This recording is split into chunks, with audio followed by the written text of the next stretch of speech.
Chris Moyles Radio 1. I cannot be held responsible for the following hour of BBC Radio 1 because it includes Avid Marion. Here he is, Dave. He's behind you. Strap yourselves in. Here he comes. Hello to you! I don't feel like I'm on radio till I put my Craig David on. 24/7. There you go. Right. So, look, now this is the third time you've been on the show. Shall I open this? Oh, well, I hope you like it. Okay. This is, wow, look. I brought you goodie bags, right? Yes, and you wrapped them. Because it's Christmas time. It is Christmas time. Mistletoe and wine. Yes. Well, this. I have both selected two, the complete second series. Can I promote a charity? Can I, what? Can I promote a charity? This is the, yes, as long as you don't do the gag you did the other day. Oh, I learned how to say it now. Right, good. Focus. Focus. I normally said it like a swear, right? I know you. So if you want to go to see him, you should go on Wednesday the 3rd, that is this Wednesday, to the Enterprise, Chalk Farm, and all the proceeds... to the Enterprise. And what area is that? Chalk Farm. Chalk Farm. Yes. And that's in London? Yes, in London, right. And it's £5, and this £5 goes to Focus. Right. I've no idea. But you know, if you read it, it sounds like it says... Yes, I know. Yeah, I know. I won't say it because I've heard big warning. Don't do a swear. Can I tell everyone the presents that you got me? Oh, I hope you like them. Right. Bo selected two. The complete second series, which is available, I believe, in the shops. You can get it from all good outlets. That's right. Bo selected series 1 and 2 collector's edition. Oh, what a great present. Is that available in the shops? That's available in the shop for your boyfriend if he likes to listen to cheeky swearing. Right. A T-shirt featuring one of the catchphrases from one of the characters. Yes, it's a Charmant Mother French connection. That's right. See, I won't swear because at the end of this crisis, I would like to have £5. I heard you in there, I bet you £5. Oh, okay. So you give me £5, otherwise at the end I will call you a... Yeah, that's right. I thought if you get through the entire interview without swearing, maybe I'll give you £10. For what? For Focus? Well, yeah, if you want. And a picture disc. You know what Focus is? It's rehabilitation. Yes, for all the druggy crackhead losers. No, you can't say that. Why? No, it's for people who have... People who want to try and help themselves. Yes, to get them back into social so they can go into the grocery and go, hello to you, is it nice today? Great weather. Can I have some mushroom and banana, please? That's right. Yes, you can have mushroom and banana. And now I see you tomorrow, yes? And how is your mother? She is dead. It's great to meet you, and I'll see you tomorrow. Because some of these people that put the powder in their nose, how are you today? Oh, yeah, exactly. Can you lend me £5? Okay, all right. Well, it's a very worthwhile cause. I know it. I try my best to give something back because I have nothing and I am rubbish. But if I can do something good in my life, maybe I will go to heaven and not to hell for saying all this stuff when I mess about with myself in the bath. That's right. Okay. So anyway. Anyways, lovely to see you. It's great to be back. You do look. It's nice to have friends. It's great to be friends with you, Avid. It's great to have you as my friend. Would you consider yourself as a friend, or Avid a friend of yours, Dave? Yes, now, yes. Really? I wouldn't. All right. No, I'm joking. All right. No, I really wouldn't. No. Well, you didn't give me them back then. No, I give you my love. No, yeah, that's what I don't like. All right. Okay. Well, just a handshake. No, just a handshake. Right, because with Will Young, you can give him love too. Yes, I know. He's a very you can put your tongue in and he won't even shut his mouth. That's if you are attractive, like Vernon Kay, who you speak of earlier. Oh. Not that he do a romantic entanglement with a man, because he has Tess Daly. Yes. You think she's attractive? Don't you? Well, she looks like Cameron Diaz. I would love to have Cameron Diaz. No, Cameron Diaz. In my house. Right, okay. To have dinner and be romantic. Shall we play a record? Oh, great. And then you... The last one you played, the Black Eyed Peas. Yes. I met the lady who's singing the Black Eyed Peas. Right. Oh, Quite sexy. Apart from the earrings, she has about 115 earrings. If I was to make love to her or take her to the swim baths, I would make little cardboard ears with real ears drawn on them, with no piercing. Right. I don't wreck your body, I don't think. No, don't wreck your body. Not with piercing. No. And elderly men with their piercing their belly button. Yeah, it's not right, is it? It's Anyway, quite homoerotic, right? Well, let's play a... And when you have a little ring on your toe, Yes. how uncomfortable can it be in your shoe? As uncomfortable as I'm feeling now. Right, I won't swear. Good, that's all right. We're going to play the Sean Paul record, All which right. is called I'm Still in Love with You. But do you think he really speaks like that? Yes, he does. I don't think. He does. I think when you see him in the shops when he's buying mushroom and banana, I think he speaks like that. How does he talk? Like that? No, he doesn't. He's Sean Paul. Yeah. What, like, Mr. Shabarangs and all of this? Like this? It's kind of like that, yeah. But Right. he just talk like that. He's from... Even to his mother? he's probably more polite. Right. So this is Sean Paul's new single on Radio 1. On Radio 1. Though you make me holler, though you make me sweat, I can't get till tenderness. It's hard to do anything funny without doing a dirt, right? Well, no, well, you know, we do very well. We've never said anything rude or out of order, ever. Some lady said to me in the street, Did you hear Chris Moyles the other day? He said bloody and all of this? No, I don't say bloody. All right. I've never said bloody on the air. I don't use swear words. When you're from Leeds... But sometimes I think it is needed to show your passion. Well, you know, I say flipping or flaming. To say font? No, I don't say that. Right. Okay. You're right, Dave. Font sound like confectionery, I think. Right. But he also sound like rude. Yes, it does sound rude, so we won't say it again. But Vernon Kay has his perfect hairs and he grew beautiful eyes, so blue, and he looked like John Travolta, right? But the only bad thing about him is he's under the thumb. He's what? He's under the thumb. What do you mean? He's henpecked. What does it mean? It means that, say he wants to go out with the boys for a drink. Right. He says, I'm going to the pub for a drink. Right. Is that all right, Tess? And she goes, no! Sit down and do the housework. But if you're married to Tess Daly, would you want to go out with the boys? I would want to stay at home on your fun. Oh, yeah. Right with my chocolate confectionery. That's right, that's chocolate confectionery. You would share the new brand. I brought it out. Font. The children will love it. It tastes great. This is Rachel Stevens. Oh. You trying to get me in trouble by playing all these beautiful No, don't worry. We'll play some rubbish later for you. Okay. All right, good. Radio 1. You can get what you want. Thank you, please. That is the Rachel Stevens. That's my impression of you. Right. Yeah. Can I do one of you? Go on then. I don't like Vernon Kay, even though I might bump into him in the street and he might say, why did you say that? Because it's true. Well, you shouldn't. That's an uncanny impression of me. And Rachel will be on the show on Thursday. Right, listen to this then. David Blaine was meant to be on the show this week. Tomorrow, wasn't it? Yep. A couple of weeks ago, we get a phone call from this PR company going, hi, would you like David Blaine on the show? And Rachel goes, I don't know, I'll get back to you. Thank you for calling, goodbye. We've been off for David Blaine, the magician. Oh, really, as opposed to David Blaine, the famous butcher. No, the magician who spent their time in the box. Do we want him on? I said, yeah, of course we want him on. We'll get David Blaine on the show. Right, I'll ring them back. Beep, beep, beep, beep, beep, beep. Hello? Yeah, PR company? Yes, it's Rachel here. I'd like to have David Blaine on the show. We'd love him as a guest, so can you organise that, please? Why, certainly. It's done. And that was it, wasn't it? Something like that. Yeah. But it was a woman I spoke to, so her voice wasn't that deep. Oh, yes, What was that? That was you. It was not me. I was talking. What the hell was that? That's an outrage. That was a belch. It wasn't me. That was you, It man. wasn't me. You sick dog. It wasn't me. That was you. Contraire. It You're was Rachel. sick. It's not me. It wasn't me. Hang on. Let's review the tape. Why have I turned into like some kind of disco effect? You just belched on the air. It wasn't me. Listen. What? Hang on. This is you belching. You got the tape. Something like that. Yeah. But it was a woman I spoke to, so her voice wasn't that deep.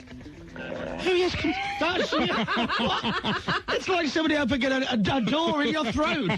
I don't think it was me. I think it was Rachel. I'm Didn't even sound like one of mine. Listen. Something like that. Yeah. But it was a woman I spoke to, so her voice wasn't that deep. Who yes? What the hell is that? It doesn't even sound like one of mine. That was you. It wasn't me. That's you. It's not me because I'm talking. It's not Rachel. Rachel's talking. It's you. There's only us here. And that was it, wasn't it? Something like that. Yeah. But it was a woman I spoke to, so her voice wasn't that deep. Who yes? What was that? That was you. That's disgusting. Maybe it was me then. That was definitely you, man. You're a pig. A pig. Hello, I'm Dave. Anyway, so listen to this, right? David Blaine, got a phone call this morning, right? Yes, David Blaine can't come on now because of scheduling issues. It means scheduling issues. He's scheduled to be on this show. Oh, well, he can't be on the show now. Sorry about that. So because of some screw-up on somebody else's behalf, David Blaine won't be on the show tomorrow. Did they apologise, by the way? Yes. Did they say they'll make it up to us? No. Right. Thanks very much, PR company. We haven't been told that they would that they prefer it if we looked forward to doing breakfast rather than make a big thing about it's our last week on afternoons after 5 years of doing one of the most successful afternoon shows in the history of Radio 1. I like to think of Friday not as the last afternoon show, but as a springboard towards a new breakfast show. Although it technically is the last afternoon show and we'll be off the air. Do we say when we're back on the air? Right. We finish Friday, which is Friday the 5th of December, after over 5 years of entertaining the world. But they don't want us to go on about how great we've done, winning awards such as the Sun DJ of the Year, FHM DJ of the Year, Loaded Laughter Comedy Award, that Welsh thing. Enid Pimp. That's what I said. The Enid Pimp Award. All those... And a Sony Silver Award. And a Sony Silver Award, yeah. They don't want us to mention that. They want us to look forward to breakfast. Which starts on which day? Well, we finish on Friday the 5th of December, and we start on Monday the 5th of January. Remember the 5th of January. That's it. That's our new catchphrase. So everybody has to be listening 7 o'clock, Monday the 5th of January. How do you do, everybody? So, David Blaine is not on the show today. Well, he is on the show today. But he's not. But he is. But he's not. But he is. But he's not. But he is. But he's not. No, Dave, he is. Okay. Right, on tape. And Dominic Byrne interviewed him for Newsbeat. Byrne meets Blaine. For Beat. And, yeah, it was interesting, and we asked some questions. Well, Dominic did on our behalf. So we'll let you play a little game with David Blaine later. And a few people are texting already saying, David Blaine's not on your show today because he's on Steve Wright. Ha, ha, ha. These new Steve Wright instead of you. Doesn't bother me. That'll be on tape. I like a man who can take control. That's all. Just double check what they sing at the end of that. I thought it was a little bit rude the first time I heard it. I like a man who could drive me wild. I like a man who could take control. That's all. They don't say that. I was just double checking. What? I mean, you're mime to me. Rachel nodded. She was with me. I don't think they sing that at all. That's all. I thought they said their soul. Really? The first time I heard it, I thought it was Gristle.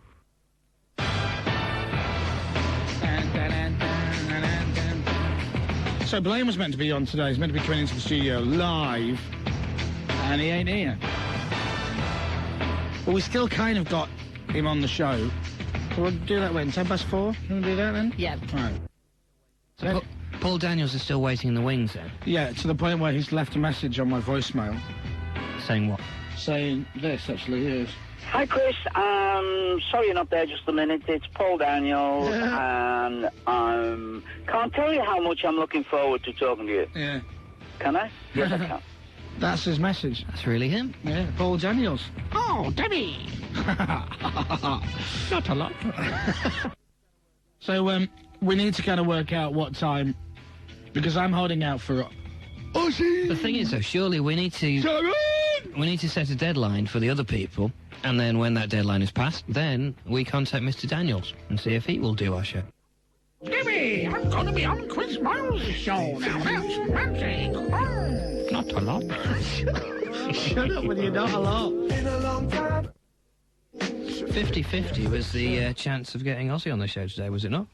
It was. You're right. That's a nice link, isn't it? But that's a 50% chance. That means out of 100, it's 50% it's going to be yes, it's 50% it's going to be no.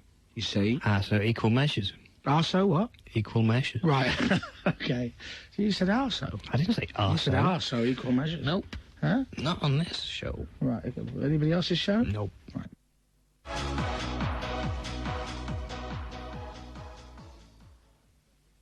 Every last second there of Ultra Beat on Radio 1. The time is approaching 5 to 4. 5 to 4. What was that? 5 to 4. Magic. Daddy, it's 5 to 4. Sounding local radio-like and engaging and warm. It's loose today, isn't it? Anyway, so we're after guests. Maybe Ozzy will come up, you know, with that. I'm just bloody turn. I'm going to see him. Coming today. I'm tell you, man. That was my birthday. What? Don't upset him. What? He's not. There's still half an hour. He'll love it. He'll never come on. There's He'll half love an it hour on this left. show. Right, so he's driving around, right? Trying to think whether he should come on the show or not, and then you're taking the mickey out of him. Ozzy, come on the show. Oh, bloody, come on the show. There you go.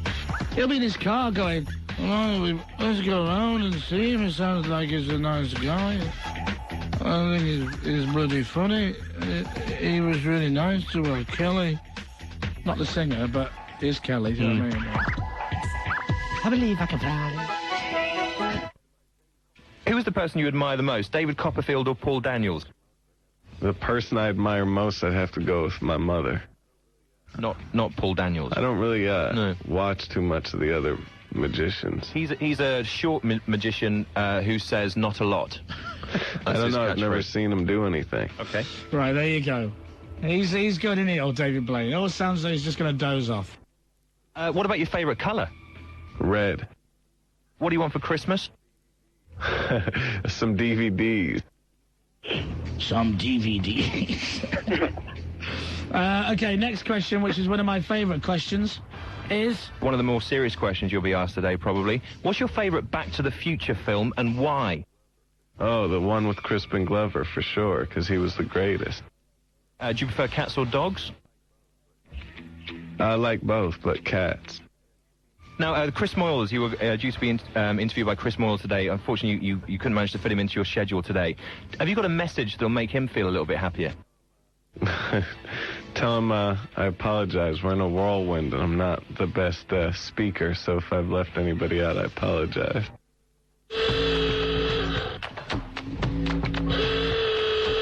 Right, 4:30 it is then. That was the deadline for our guests. All right, leave it. So there you go. Time's up.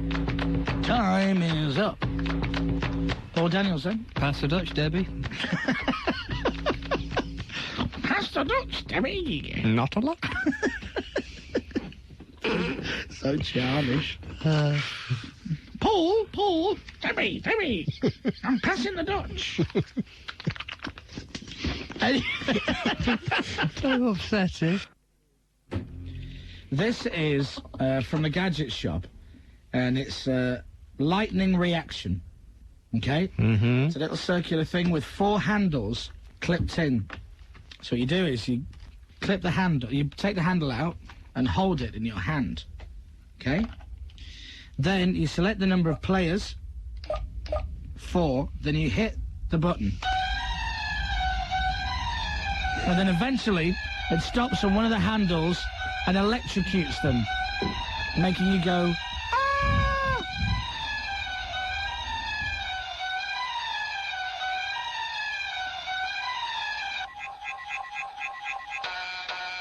Oh, do you know, I'm not even touching it and I can feel the pain already.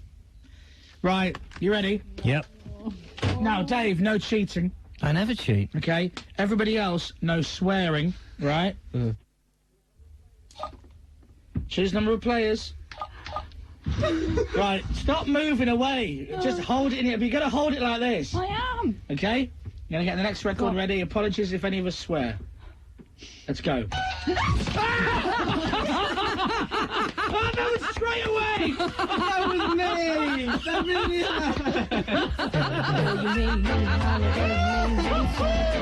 That was the quickest one ever! How do you feel, Alan? You know, Northern style. And a pink shirt? This is a pink shirt, yes, but it's very, very stylish and trendy. Right? Mm-hmm. The only thing is, every time you kind of brush past anybody with a jumper, half it sticks to you. So I look like I got it out of a skip. It's very nice, though. It's got that man on the horse with the stick on it. What, Zorro? Well, yeah. Designer wear, Dave.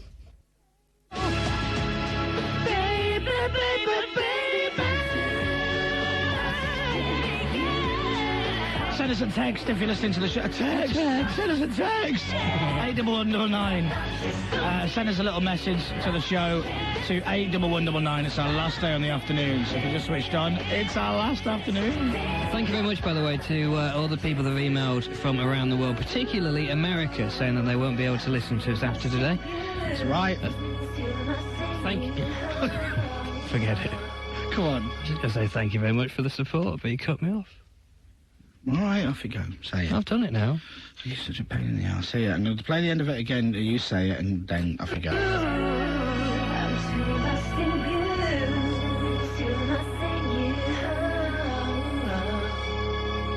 Thank you, America. You know, through 5.5 years, or 5 and a bit years of doing this show, we've spoken to many legends, and we couldn't finish this show after doing those 5 and a bit years without speaking to the ultimate legend, the ultimate rock god, the ultimate man, the man of men, Mr. Ozzy Osbourne. Thank you very much. Hello, Ozzy. How you doing? I'm very well. First of all, belated happy birthday. Yeah, I've been working all week, so I don't really like birthdays because you get older every year. Well, just stay the same. That's what we're going to do from now on.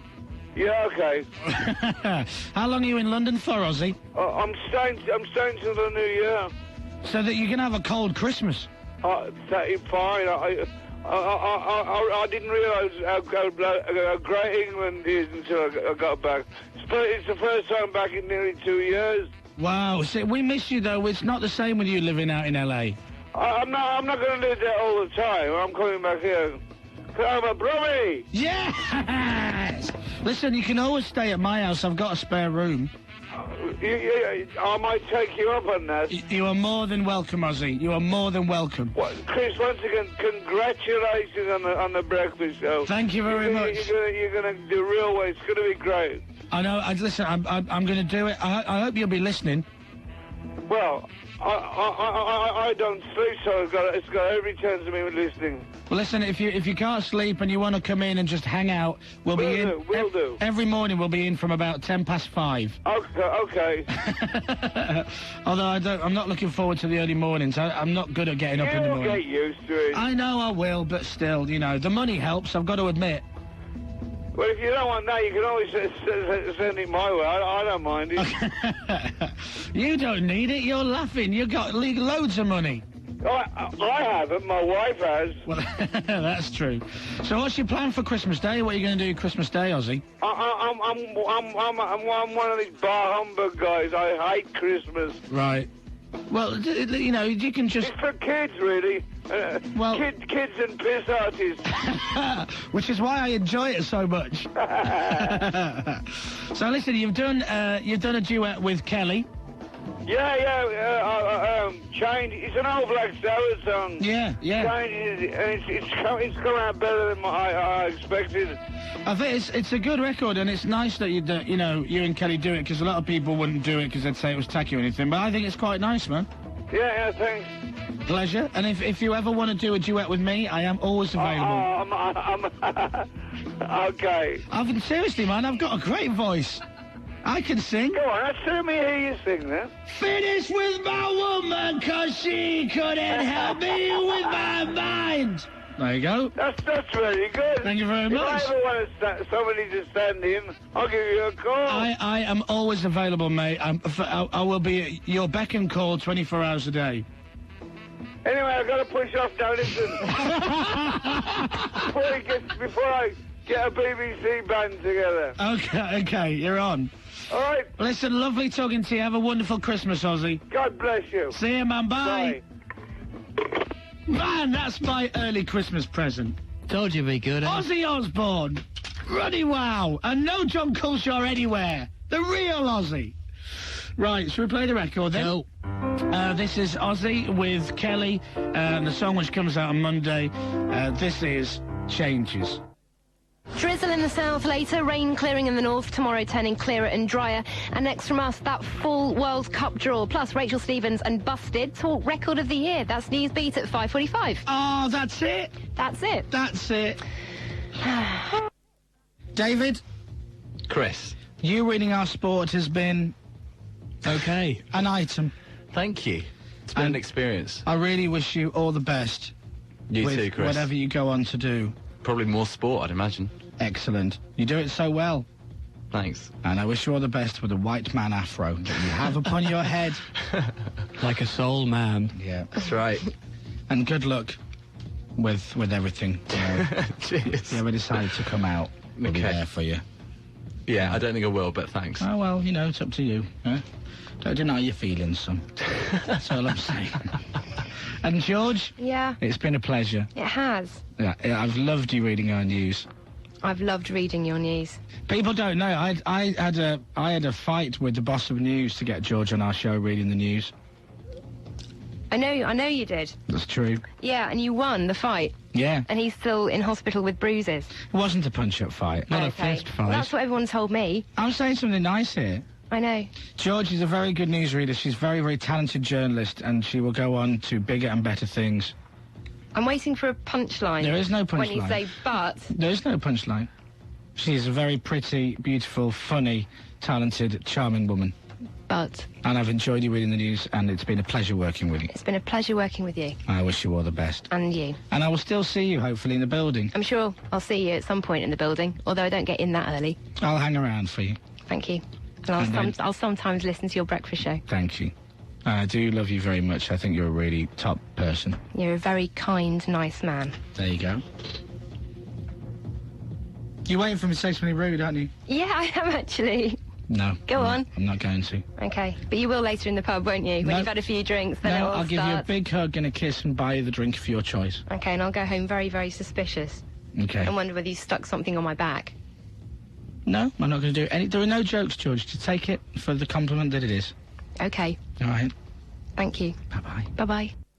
Chris Moyles. Radio 1. The last ever Chris Moyles afternoon show on BBC Radio 1. We end at 5:45 today. It's been over 5 years of our little afternoon show. We've worked with many people, too many to mention. You all know who you are. We thank you for listening. It's the end of us in the afternoon. Hey, yeah! Isn't it great to be on the radio on Christmas Day, Dave? Happy Christmas, everybody. Oh, your levels are all over the Am I? place. Yeah, How's that? Check. Are we there yet? 1, 2, Merry Christmas. You don't sound right. Hang on a sec. Let me try this. Peace on earth, goodwill to all men. That's lovely. Silent night, Keep holy talking. night. Keep talking. All is calm, all is bright. That's lovely. Round young virgins. Right, I think you're meant to carry on after that bit, Dave. What's the bit after young virgins? There's so many gags I could do. Round young virgins. Something. I prefer slim young virgins, personally. The round ones aren't so appealing. It could be one of the reasons that they're virgins. Silent I have night, no idea. Holy night. It doesn't matter. Anyway, Merry Christmas, everybody! Good afternoon. Merry Christmas! Merry Christmas! The elves have finally woken up then. And thank you to Wes. God bless Wes. There he is, through the glass. Waving there. Oh, God bless. Did he get him a nice present for Christmas? No. Neither did I. Anyway, there you go. Good King Wesley's laugh. What? Nothing. Good king. Wesless Lass. Wesless Lass? Yeah. I didn't know Les Lass was his surname. So then, we haven't been on the air for ages. But we're back. 20 days, I think, since we've been on the air. And I tell you, Radio 1's rubbish when we're not on. As Wes has just proved for the past few hours. Only joking. No, Wes, I'm only joking. You can swear at me all you want. But I'm not biting because Christmas is a time of giving and not receiving. So, Wes, see you later. Now, we're on today, Christmas Day, and obviously I'm Chris Moyles, or Christmas Moyles, as I like to be on days like this. See what I did there? Very clever, yeah. This is Comedy Jingle Dave. Hello there. And Ravishing Cracker Rachel. Hello. And Alad. Hello. Hello. You might want to move the microphone round to your mouth. It's a bit quiet. Yeah. There you go. It's a bit quiet. So we're here till 8, apparently. I've no idea how they managed to convince us that was a good idea. 8 o'clock. A 4-hour show. Feels like a lifetime away. So if you're driving home for Christmas quite late, or maybe you're driving to the in-laws or whatever, maybe you're driving away from the in-laws. You might not be driving, you might be in the kitchen. Maybe you're cooking, but darling. Maybe you're washing up. Maybe you've already had your lovely Sunday lunch. Maybe you're having it now. Maybe you're just shoving a bit of meat into your gob. Calm down, Alan. Whatever you're doing. Stuffing? Where Green John. That's Santa Claus. Green John. Shut up. It's Christmas Day, and here we are live on your radio, wherever you are listening. We hope you're having a lovely time. We hope you've had a lovely Christmas dinner. Maybe you're just tucking in now. Maybe you're not having Christmas dinner. Maybe you had a big breakfast or something. What are you laughing at? Yeah, he's talking Rolex. Shut up, Dave. Maybe you're working on this festive day. Well, what else? We'll be with you till 8 o'clock. Stay with us. Why not share your Christmas with ours? Especially if you're having a rubbish one. We can add to that rubbish. Because ours is rubbish too, because we're here. Right? For 4 hours. 4 hours! Having a laugh. Telling you, I've never done a 4-hour show in my life. Right. Somebody shaving? Can you hear that hum? What's that noise? It's that. Oh, is it? Sounds like electric razor. Hang on. Hang on. Shh. I think it's... Are you having a shave, Rachel? Yeah, I'll just do my legs. Where is that noise coming from? It sounds like a razor. Here we go. Here it is. Is that the CD player? Yeah. So you should have got one of them for Christmas. I'm putting the mic next to Namone's dressing room door. Well, Merry Christmas, love. Whatever that is. Bit more off the top. Anyway, right. Start again, please. Thank you. So anyway... It's almost 5 o'clock, which means we've only got just over 3 hours left on the air. Are there any pubs open on Christmas Day night? Not around here, are there? Fine. Party at Dave's house. Hooray! You fancy that tonight? I've got some beers in the fridge, actually. Have you? What have you got? Carling. That'll do me. Rachel, have you got any booze of yours? Oh, yes. Emma's got some white wine, actually, you could have. That's great, yeah. I've got Aftershock. Have you? Party for one.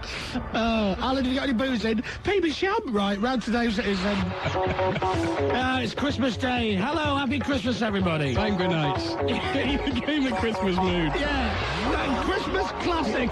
Bang the Christmas nights.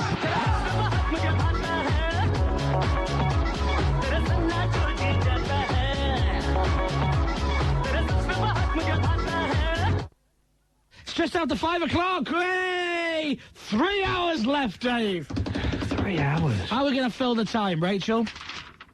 Got a bit karaoke. You into karaoke? For 3 hours?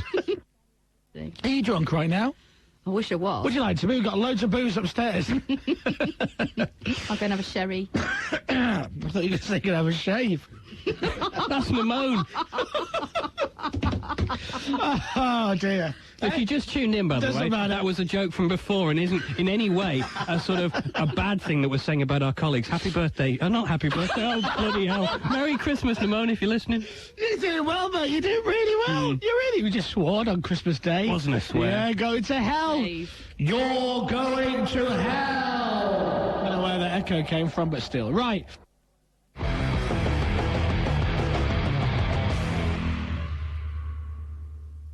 You know, every Christmas makes me think of news and hysteria. Seriously, it's a Christmas classic. Oh, hang on. Ho, ho, ho. Green child. Christmas Day on Radio 1, here he is, the man of 1,000 voices, John Culshaw. Hello, and a Merry Christmas to you all of my friends and everybody listening. It's nice of you to join us on this Christmas Day night. It obviously means that you have no friends or can't stand your family either. Well, we're all together, and that's the main thing. Isn't it just? Go! Once bitten, and in a very real sense, twice shy. I keep my distance, but you still catch my eye. George Bush! Tell me, baby, do you recognize me? Well, it's been a year. It does not surprisify me. Ozzy Osbourne! Happy Christmas! I wrapped it up and sent it. Pete Tong! Saying I love you, I meant John it. Peel! Now I know what a fool I've been, but I suppose if you kissed me now, I know you'd fool me again, Hey! I suspect. Chris Tarrant! Last Christmas, I gave you £64,000, but the very next day we'll be right back after this break. David Brent from The Office. Okay, this year, all right, to save me, okay, from tears, whatever, okay, facts, okay, ooh, yeah. Billy Connolly.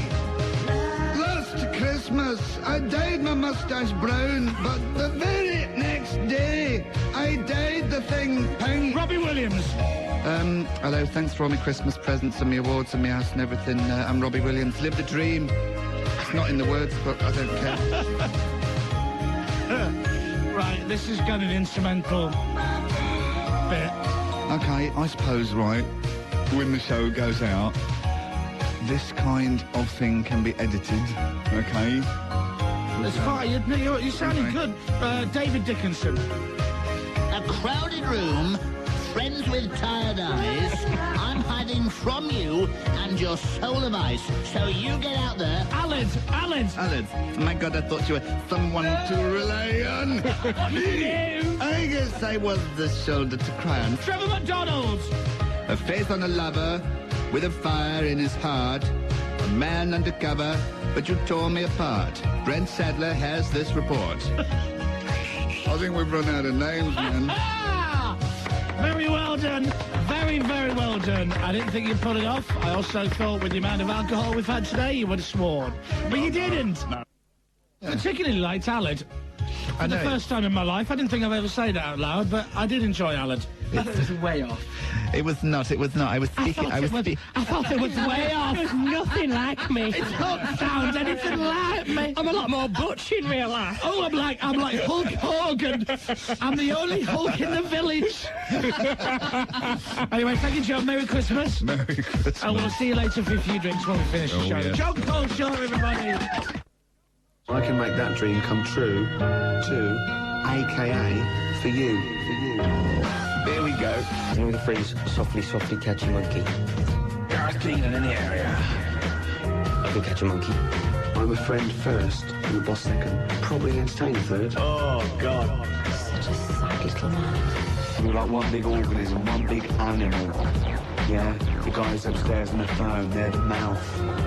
The guys down here, the hands. And what part are you? Good question. Probably the humour. When cherries are red, they're ready for plucking. When girls 16, they're ready for... Gareth? I'm not around at the moment, so please leave a massage. They are absolutely mad, all of them. Especially that one. He's mental. Not literally, obviously, that wouldn't work. Would you rather be thought of as a funny man or a great boss? My answer was the same. To me, they're not mutually exclusive. Elvino did flirt. Okay, leave it! I don't want you to think of me as your boss. Well, you're not. The Brent Meister General. Oh, God. Absolutely mental. Meeting adjourned.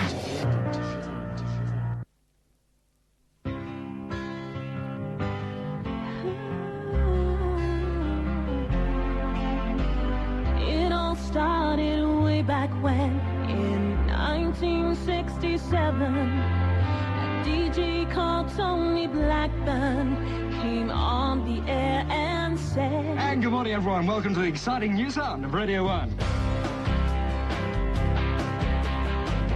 Noel Edmonds, he was next. The man was a musical rebel. Did he play the Beatles? Did he play the Stones? Two from Dr. Hook. A little bit more, and just like the movies, good morning. Taking us into the 80s was a man who thought that he was terrific. He spent the night before his very first show thinking of something prolific. I don't want you to let this go any further, but I spent most of last night considering my first words for this program because I realized they had to be quite prolific. So here goes. Welcome to The Breakfast Show. Along came Simon Mayo. He was young, gifted and single. After 5 long years on the air, people only remember his jingle. Yeah. Mayo, Simon Mayo. Daylight come and we one wake up. Since the days of Simon Mayo, things have never been the same again. And the breakfast show since 99 has had a notable lack of men. So goodbye to Zoe. See you later to Carl. Your contract has expired, so get back in your box. Those days they have all gone now, but do not shed a tear.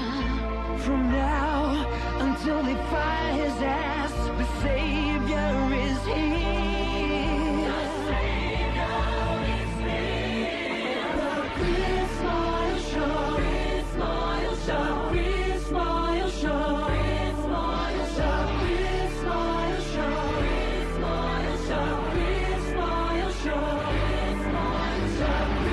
Moyles Show. Chris Moyles Show. Chris Moyles Show. Chris Moyles Show. Chris Moyles Show. Chris Moyles Show.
morning, everyone. Welcome to the exciting new sound of Radio 1. Woke up one morning, half asleep, with all my blankets in a heap. Good morning, Great Britain. Watching flowers in the rain. Here we are, then. It's the first one. Tapes rolling everywhere. People in their beds, in their kitchens, in their cars. It's safe to listen to Radio 1 in the mornings. Hello, I'm Chris Moyles. That's the move from Flowers in the Rain, naturally. So we're with you till 10 o'clock. It's going to be a great show. Chris, Dave, Rachel, and Aled. The forecast for today is great. The heart is a blue.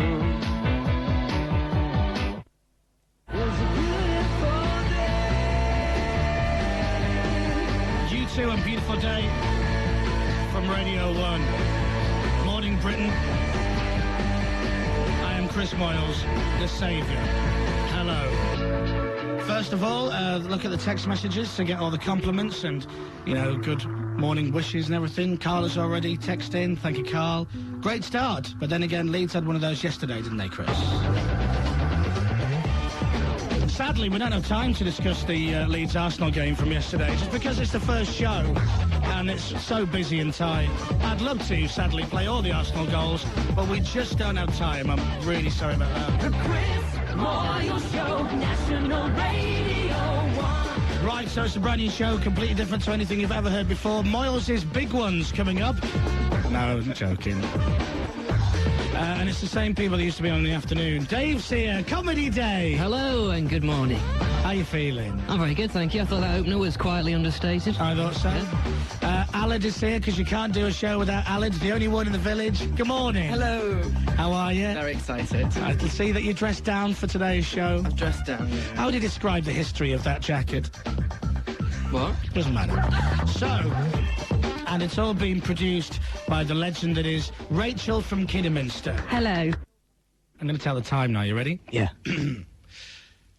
Exactly 18 big Radio 1 minutes past the hour of 7 o'clock. Because that's what you have to do on breakfast, isn't it? We never did it on afternoons, but you have to tell the time when people are getting up. Because people, you know, you got to say things like, if you're rushing out for the 7:15 bus, you've missed it. And things like that. If you're rushing out for the past bus, you've got 12 minutes. Not every day that'd become irritating, though, wouldn't it? Yeah, plus as well, you can't rely on public transport these days, but let's not go into a big rant about that. 50 in the club. You got half an hour done, Dave. Not bad, eh? They said it'd never last. What do they know? They know nothing. What do they know? BBC. Radio 1. Coming up, by the way, one of the greatest competitions Radio 1 has ever seen. It's kind of part quiz, part reminisce with quiz legend. Does that make sense? It's near genius. It's enough. That's enough of a tease, right? And we're doing the last half hour of the show. I know I'm forwarding like 2 hours, but by the time you get to work, put the radio on at work. It's very, very funny. In a second, we'll play Kylie Minogue. We'll play Outcast at 7:30. Let's get some news and sport. Dominic. I don't remember anyone's name. I've forgotten her name. I saw a little man in a mask when I looked through for a second. I've lost the plot completely with it. So, you know, they don't really know That what sounds fascinating, doesn't it? Hey, that is brilliant. They're very tired already, and they've only done 24 hours. I watched a bit last night. I like the psychiatrist with the great teeth. Hey, what a good-looking chap he is. He should have become an orthodontist. He looks like Red Rum. I tell you what, he makes Ruud van Nistelrooy's teeth look normal, doesn't he? Unbelievable. Horsey. They say the guy's a psychiatrist. Imagine going in, I'd like to sit on the couch. No, thank you. I got the wrong room. He's weird. And by the way, I love this. Stay awake for 1 week. They're in 1 week. That's right. 100 grand they can win. Yeah. Cameron, 9 weeks in the house, 70 grand. Where's the justice in that? It's not fair. And how the hell are you meant to stay awake when Dermot O'Leary's presenting it? Unbelievable. That's what I say. Weather this morning, rubbish for most parts of the UK. Bit drier in the southeast of England, though. What? It is. What a trained meteorologist you are. Yeah, I can't even say that word. Rubbish? Meteorologist? It is rubbish. It's dark and it's dreary and it's dank. It's what? Dank. What's dank? It's the word my grandmother uses. Was she insane? No, she isn't insane. Oh, good morning, love. Sorry about that. So, how old is she? She's knocking on the door of 85. Oh, God bless her. It's young these days, that's young. It is. Yeah, it's young. Good morning. I'm backpedaling as quick as I can now. Sorry for saying you were a bit mentally insane. Sorry about that, love. You can't be a bit mentally insane, can you? Well, maybe you can. Well, you know. I don't know. Who's to say? It's kind of like, you know, what time is it? 8:37? That went well today. It's all right, wasn't it, for a first one? Breakfast show tradition as well, you know, if you read the papers, we all now go to the pub. We arrive late tomorrow, and then by Thursday, that's for Fridays off. Good morning. Oh, yes. Thanks for listening. Back before 7 tomorrow morning. Show While is next. Have a great day.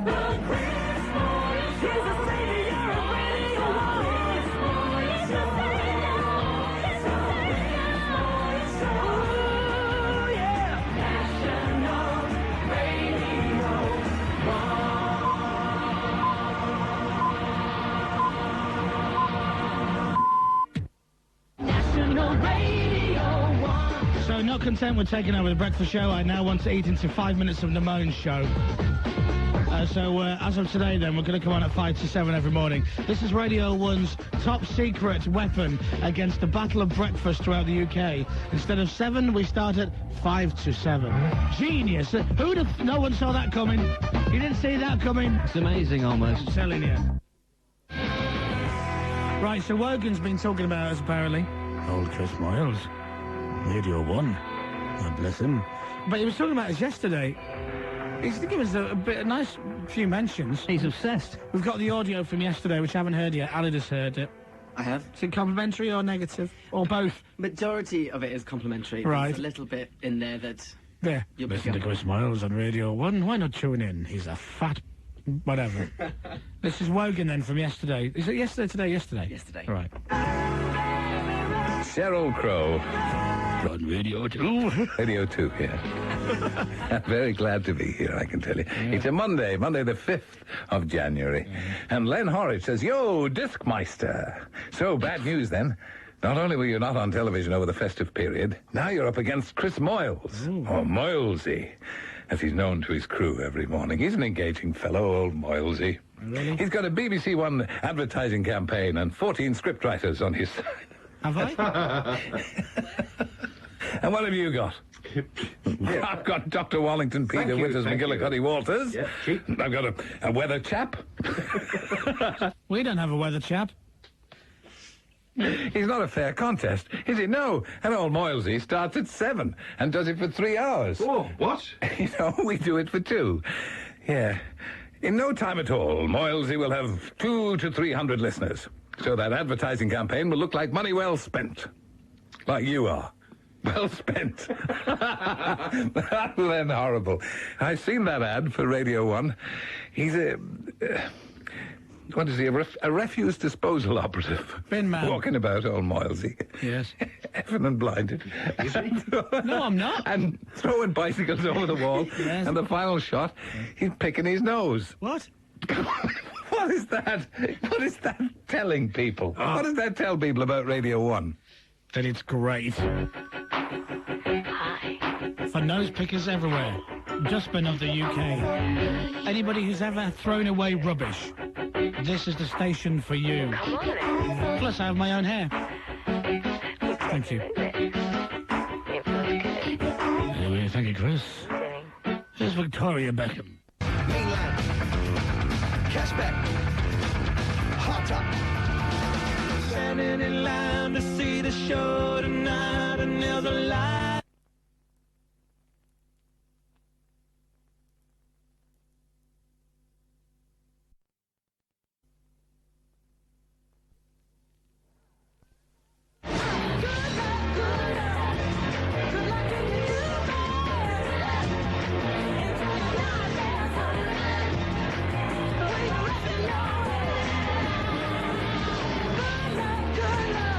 Jacks. I can't stop singing Nutbush City Limits over it, but I do like it. It's called Good Luck. For that, Room 5, Oliver Cheaton, Make Love. Nutbush City Limits. And then, that's a fade and a half. It's 8:44, Dave Studios Link coming up. Also, car park catchphrase is back. You should know by now. If you can be in your car park, in your car, just after 9:30, give us a ring. 08700 100 100. We'll play later. Moyles Show, National Radio 1.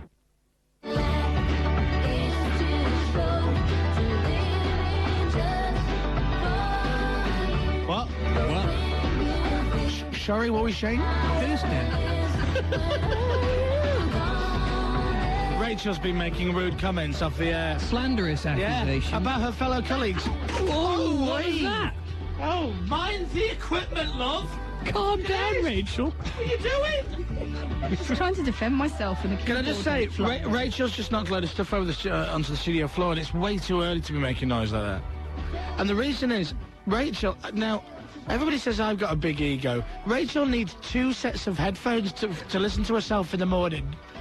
She has one, seriously, she has one for the show. She has a different pair of headphones to listen to the news on. What's that all about? That's not true. That is true. Why have you got 2 sets of headphones? I'm not explaining it's boring. Is that one set for the news and one set for the rest of the show? No. It is, it so is. I'm now putting on my serious headphones. Take them off after the news, put on my jovial ones. Like Timmy Mallet used to have with spectacles, you know, his silly pair and his sensible pair. Anyway, what a great start to the show. Nelly Furtado, Powerless. Basement Jacks, Bedingfield, Beckham, all coming up after Dominic and Joe's News and Sports, just gone 7 o'clock. National Radio 1. Rubbish! The day's getting worse! And a president! Shut up! Getting worse. Leave me alone! Get down, Slick. I hate you all! Chris, Dave, Rachel, and Aled. The forecast for today is great. There's nothing I have is truly mine. Ah, bless her, the lovely sound of Dido, and that's Life for Rent. Dido, she really is a remarkable woman, don't you think? Seriously. Beautiful. You think? Beautiful and talented. She's got everything. The singing voice of an angel, the speaking voice of some swimney cheap from Mary Poppins. Oh, Dido, hearing it. She sounds like she should be a contestant on Wife Swap, but when she sings, seriously, what do you think? She's got a lovely singing voice. Did you call her a swimney cheap? What? A swim... Did you call her a swimney cheap? Did I? Yeah. Well, it's Cockney rhyming slang for chimney sweep. Right. Oh, that's what I meant to do. I meant to read these, actually. I'll play it in a second. Hang on. And can you describe what Rachel looks like? Because she sounds rather sexy. From Chris in Reading. Oh, don't, because you'll be horrible to me. No, do you know what? I won't do it then. Dave, you describe what Rachel looks like. She's a girl. Play. She wears a skirt. She has blonde hair. More later. How tall are you, Rach? 5'5". 5'5". Crackerjack. And you got... And she's a very beautiful woman. Play the track. What? We're picking you up. How would you describe your hair? I mean, not today. The word would be greasy. Bit of a mess. But normally... What would you say is your best feature, Rachel, for all the men listening? Oh. No, what's wrong with that? I'm getting all embarrassed. Don't be too embarrassed. What would you say is your best? What would you say is Rachel's best feature, Dave? The timekeeping. What would you say, Rach? I'm not talking about this now. Do you know what I'd say? No, do you know... I'm making me feel uncomfortable. No, do you know what I'd say? Your lovely, kind, warm heart. Thank you, Chris. Yeah. And your massive breasts. Something for everybody. Do you know what? Through all that link, Alan was there through the glass going like this. Her breasts! Her breasts! Her breasts! Okay. Calm down, Alan! Right. Sorry, Rachel, we love you lots. Good morning. Don't want to sound full of myself a rule. Dominic... What are you gesticulating about? Dominic's just... That's biggity bong, isn't it? He's doing his homeboy hand gesture. Look like you've got arthritis when you do that. I have to sellotape these 2 fingers from my palm, otherwise I can't do it properly. It's kind of like an upside-down Westlife. Westlife? Yeah, West Side? No, that's what they do. Westlife. Westlife? That's what they do. The kids do it. Westlife. Like that. Only in Ireland. No. You're hanging out with the relations team. Hello there, Westlife. Right. Come on, let's have it. Westlife. I'm from the boy zone. Westlife. Dominic laughing. I tell you what, I got for Christmas from a girlfriend's mum I got some products, right? And I've been putting on my turnaround cream in the morning. Is that what it's called? Because I don't really know much about moisturisers. They all look the same to me. But I think it's Clarins for men. I'm not 100% sure. Do you think it's strange that you get bought products like that? No. Because you know what? Because actually, Sophie said to me, she goes, "You need to start using that." Because leading up to the show, I was quite ill over Christmas, and I get quite blotchy, and my skin gets quite... My forehead was like a Braille Bible at the start of this week. So I've been using this turnaround cream, right? And it does all right. I get up in the morning, I look like someone's been punching me in the face. I'm all blotchy and puffy. So when I get out of the shower, my routine is, right? I've got a routine already for the morning. Get up. Actually, this morning I had a bath, right? So I get out of there, right? Dry yourself off, okay? And then it's... brush the teeth, okay? I had to Vaseline this morning, but I won't go into detail. Where? In the bathroom. In the bathroom. I was going to do it in the cab on the way in, but the driver doesn't like it. Not again, Moylesy. Overly familiar. Yeah. So then it's teeth, and then it's turnaround cream on the face, and then it's a bit of G in the hair because my hair's too long at the moment. Bit of what? Bit of gel. Oh. Actually, today it was Virgin V Wax, which I found. I don't know if it's out of date. I got it about 4.5 years ago. I hope it's still all right. You haven't got any bits in there. Anyway, I don't know if I put too much in. This is my hair. It's a bit hard. I was chatting with my lovely lady the other day. Yeah. Who, you haven't met, I don't think. Oh, you might have, I don't know. Anyway, so... No, I haven't ever met her. Sophie, and she's lovely. You'd like her. And she's going... I said, oh, Victoria Beckham's on the show on Friday. Oh... Do you know what you should ask her? And I thought, oh, this will be good, because she's quite quick, Sophie. She's quite smart. She's very smart. So I thought she'll come up with a really good question for the interview. Why are you laughing? You're insinuating that. No, I'm not. I'm not insinuating anything. That's it was just the way... I know. I bet she's highly intelligent. She's very intelligent. She's more intelligent than your wife, but even you'd agree to that. Anyway, so... Dave? Right. Seen under a candle the other day, getting wax all over her jacket. Anyway. She got that out. Huh? Baking paper and an iron. Don't say that. They gave you money. Right, anyway. Yeah, she hasn't got it out. She needs to get it cleaned. So... Radio 1. And if you're just waking up this morning, a very good morning to you. This is Radio 1 in the morning. We're going to help you ease you through your day today. Joe Wiley will be coming up at 10 o'clock, but don't worry, we've got some great stuff coming up before that. It's now 7:25 in the morning. Shut up. It's now 7:25 in the morning. We'll have a news and sports update with Dominic and Julia. See, I'm in two minds whether we should do the show like that. What, all soft? That really patronising local radio breakfast show thing. Okay, so coming up, we'll check the traffic and the travel. I love that, right? As if it's like a bonus. And, of course, we've got the horoscopes and the breakfast cereal of the day. That's all coming up later this morning on Radio 1. Here's the Sugar Babes for you now. And what they do is they crash the vocal on BBC local radio stations. Always crash the vocal on new records because they don't know it. It's the Sugar Babes for you now. And they're singing about a hole in the head. 7:26. This is BBC Three Counties Radio. Or any other BBC station. That's Three Counties on the radio. So I won't talk over it because I'm a professional. 7 hours since you went away. It's called the New Jade Dance Workout.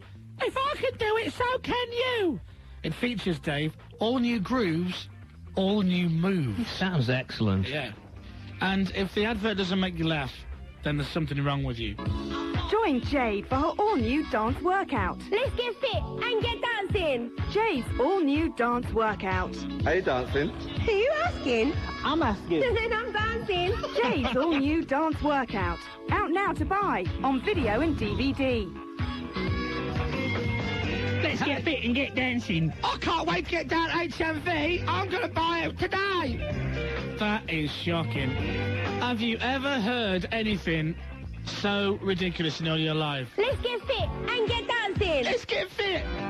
Shut up. I mean, granted, she has lost a lot of weight, but what a gob on her. No, I'm going to take the mickey out of her because she's funny, and I believe God put her on the planet for all of us to laugh at her and feel better about ourselves. However, she's lost so much weight. Do you remember when Vanessa Feltz was like really fat and then she just became very fat? And then she did a video If I can do it, so can you. What, lose a pound, love? Do that when I have a dump in the morning.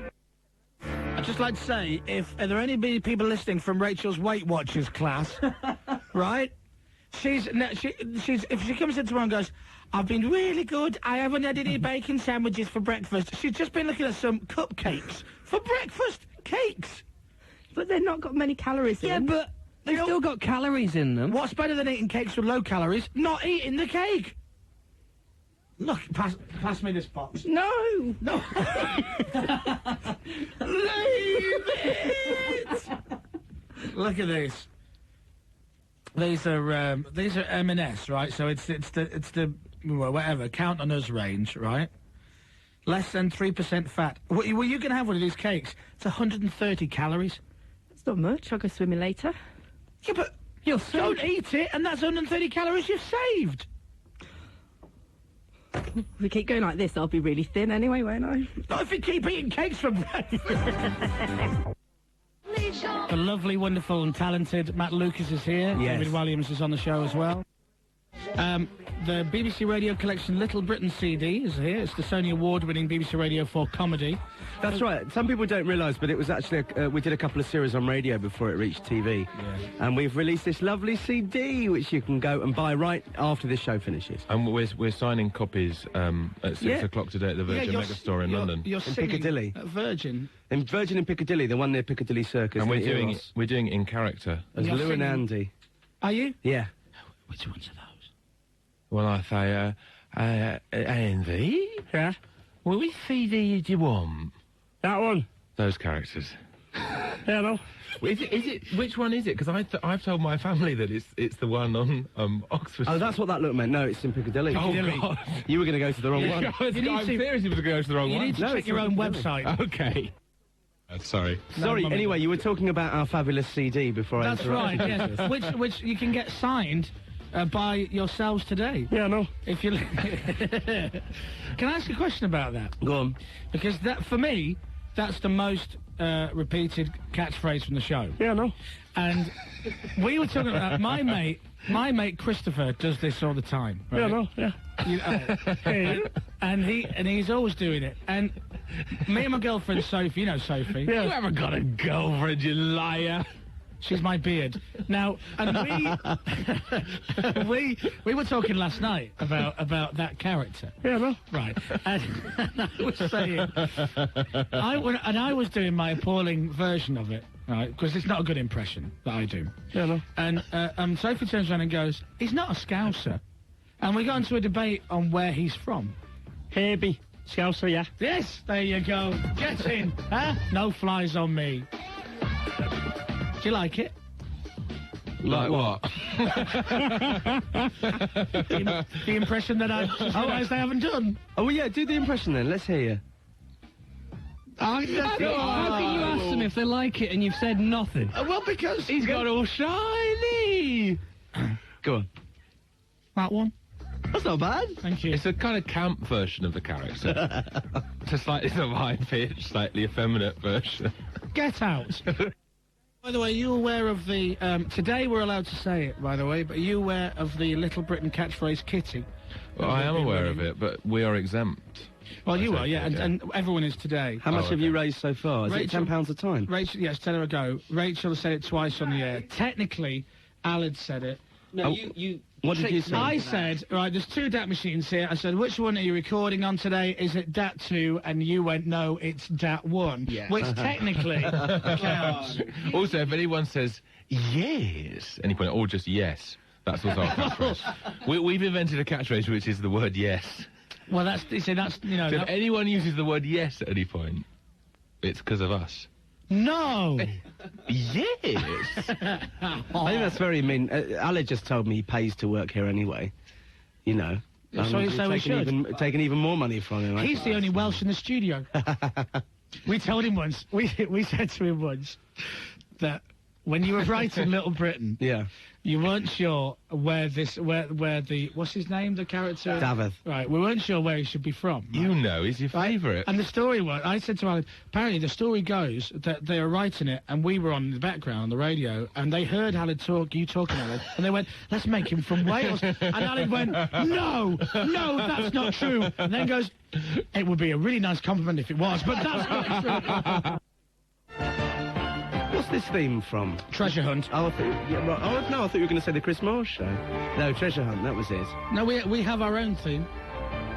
Treasure Hunt? Yeah. We have our theme. Would you like to hear it? Yeah, very much. Okay, right.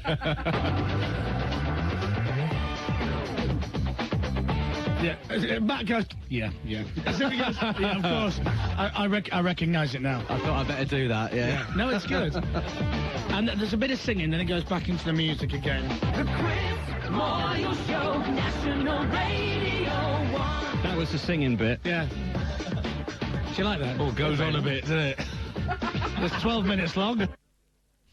Well, I went into the laundrette the other day, right where we live. Right. We don't live together, if you just tuned in. Well, No. not officially. No. Hasn't been announced yet, is it? We're keeping it under wraps for now. Shut up. No, I went into the laundrette the other day, and I just walked in, and the woman went,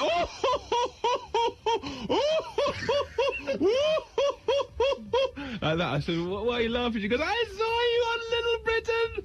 And I said, it was Monday night, it's now Wednesday, you can't still be laughing about Do it. my washing, shut up.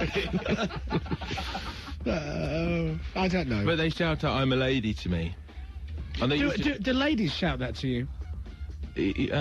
No. Like, will a lady see you in the street and go, oh, I'm a lady? Excellent. Cheers, love. It's quite nice. For years, I've had people just come up to me and go, never mind about Scots, thinking that I'm Mark Lamar. I was and I'm mistaken for Dom Jolly at a Nick Cave gig, and I was mortified. Someone came up to me recently and went, well done for The Office, you're brilliant in it, and thank you very much. They did. Yeah, Did they really? Yeah, I thought, oh, I'll be in that, yeah.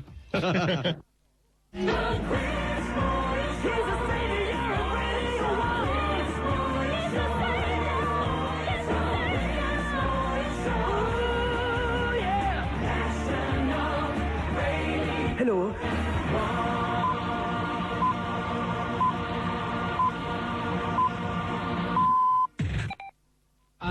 Yesterday on the way home, I'm in the cab going home, and I thought, do you know what?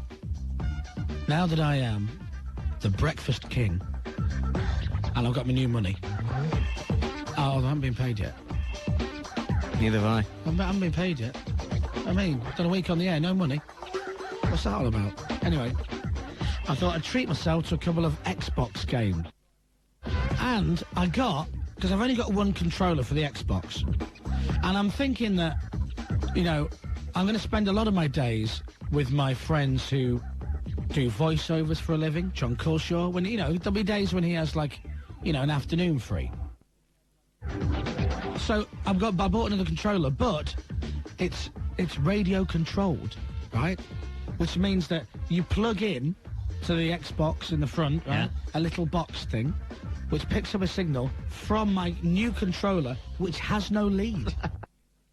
And this is how sad I was. I'm sitting on the couch, driving around, and I went, this is great. There's no wire. There's no wire between me and the box. Now, anyone who's got an Xbox will know that the wire is about a mile long anyway, but this has no wire. So I'm off the couch. I'm still playing. And I walk to the door of the living room. I'm still playing. Into the kitchen, head round the corner. I'm still playing. Look at this. And then I went into the corridor, but I couldn't see the telly. It's amazing what they can do these days, isn't it? Anyway, I played Grand Theft Auto for about 3 hours, made myself dizzy, and then felt a bit sick, so I went to bed for a couple of hours. And then I went out last night. You went home, played computer games, felt sick, then went for a lie down, and then went to the pub. Yeah, oh, and then got a kebab on the way from the pub. I'm slightly concerned. Why? I just am. What did you do yesterday? I worked for most of it. Then went home and did some cooking and went to bed. See, there you go. Now you look at me, Dave. Right, who's sad now? Is it here? Yeah. Hang on. Where is it? Oh, That one. Yeah? No? That one. Don't, shut up. Hang on, where's that to? I'll do it on... Oh, ouch! This equipment's all over. Hell of a link. That. No? Right. Rubbish. Ignore that. I can't do it. It's I not smell a working. Sony. Well, I don't know where Dat 1 is on the desk. That should be Dat 1. And if I do that... why is it just doing that hurts my ears when you do that. No, you can't do it. Rachel, I'm right in the middle of something. Put the piece of paper down and shut up. I know we've got a plug carpet catchphrase. We've done it every day for a fortnight. So I'm going to go home about 3 this afternoon and go, oh, bugger, car park catchphrase, completely forgot. Well, I was messing around with the DAP machine. I know! Smoking about with a piece of paper like gold sale on Oxford Street. Like some kind of zombie. That said, we appreciate your advice. Right, if you want, you plug car park catchphrase if it bugs you that much, I'll fix the DAP machine. The phones are open for car park catchphrase 08700 100 100. Call now. You've got to be in your car and in a car park. Pay attention. My name is... What? What's that? I don't know. I was trying to get the thing on, but it wouldn't work.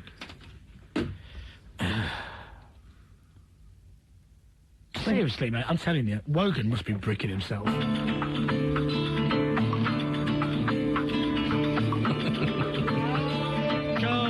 It. We're the highlight of your day. The Chris Moyles Show on Radio 1. Officially the biggest show in the world. Oh, yeah. Good morning. What do you want, Rachel? What's wrong with you now? You've got a confused look on your face, which is generally most of the time. I think Aled wants some more calls. He wants Give the women. number out again. He wants... Aled, what was that thing you just did? He's through soundproof glass and he's trying to tell me that he wants women to call, so he's just done the breast thing. You know when you put your hands out as like boobs? You're a disgrace, seriously. How sexist. Can you get the boobs to phone in?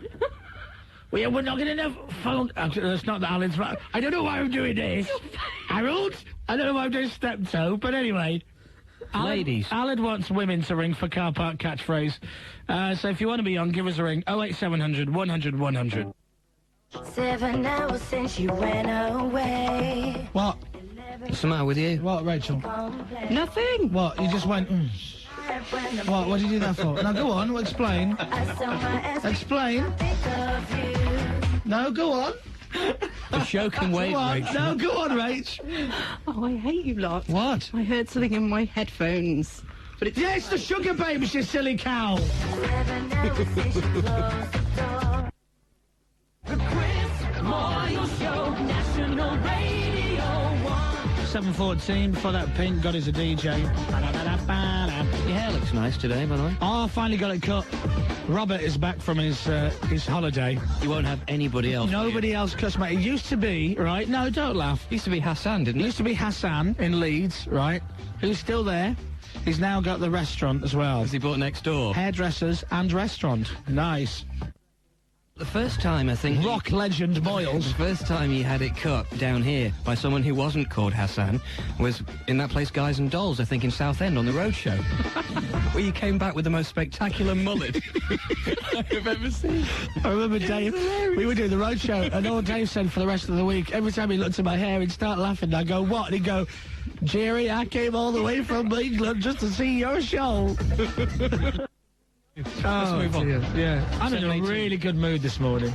I'm not now. Dominic Byrne, our newsreader, our news legend, said about 5 minutes before the start of the show, he goes, I'm really excited today. And I went, why? And he goes, don't know. Just dived into the other room. He's a wanna dreamer. Looks into lines. Take me to the Travel Lodge. Take me to the Travel Lodge. Take me to the Travel Lodge. Take me to the Travel Lodge. Take me to the Travel Lodge. Take me to the Travel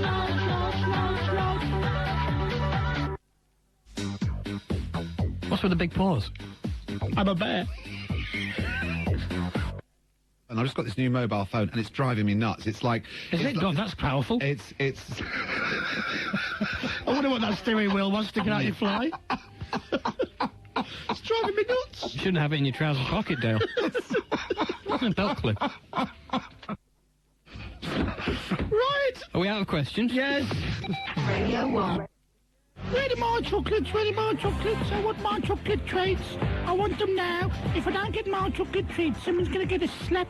And I mean that, right? Dominic, Julia, Dave, Chris, Elliot, I know, right? I'll slap you all. Where's my chocolate? I need them now. I don't want to go on about it all morning. But they're like, give me my bloody chocolates! The Chris Moyles Show, National Radio 1. Was that a bit harsh, Rachel? Yes. Was it? And by the way, look me right in the eyes and ask me, did I hide your chocolate treats? Did you hide my chocolate treats? No, I didn't. I don't believe you. Can you believe that? That's shocking. Rachel, look at me. I didn't hide your chocolate treats. Do you believe me? No. You're so... God. You're like that man in the Bible story whose name I've forgotten. Moses. No, shut up, Dave. She's not like Moses. The wooded doubting Thomas. Like me That's as well. who she's like. Moses. There's no bit in the Bible where Moses goes, all right, where are my chocolate treats? Which bit is that? I've never read that bit. You know, we're the only thing on Radio 1 right now. Morning Nations. How apt for all of us. 8:07. Fun-loving criminals at Radio 1. I am Chris Moyles. He's Comedy Dave. Hello. And Alad is here. Hello. And Rachel. Hello. Rachel's the boss of the show. And don't you be forgetting that, right?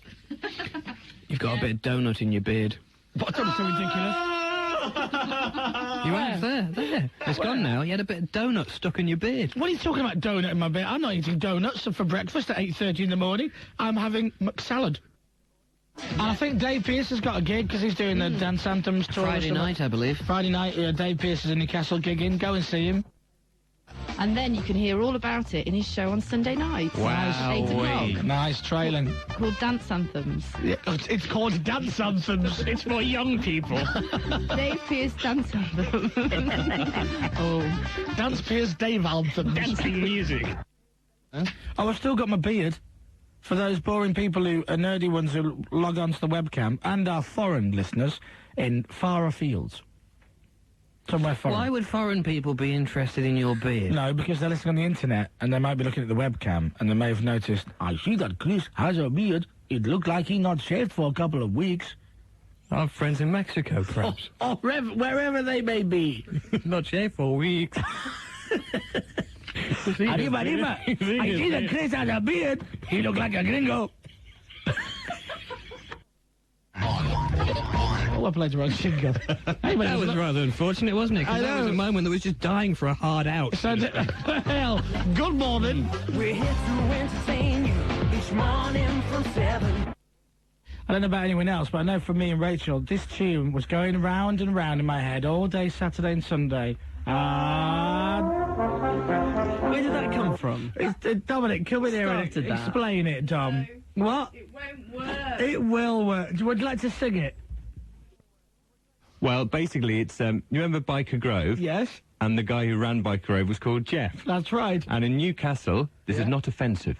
in Newcastle, they always say, I'll rate Chris Man. Right. So I thought it would be funny to say, I'll rate Jeff Man, Woman Man, Jeff Man. But then I incorporated all the names of the breakfast show team. Yeah. And played to this music. And Anton Deck.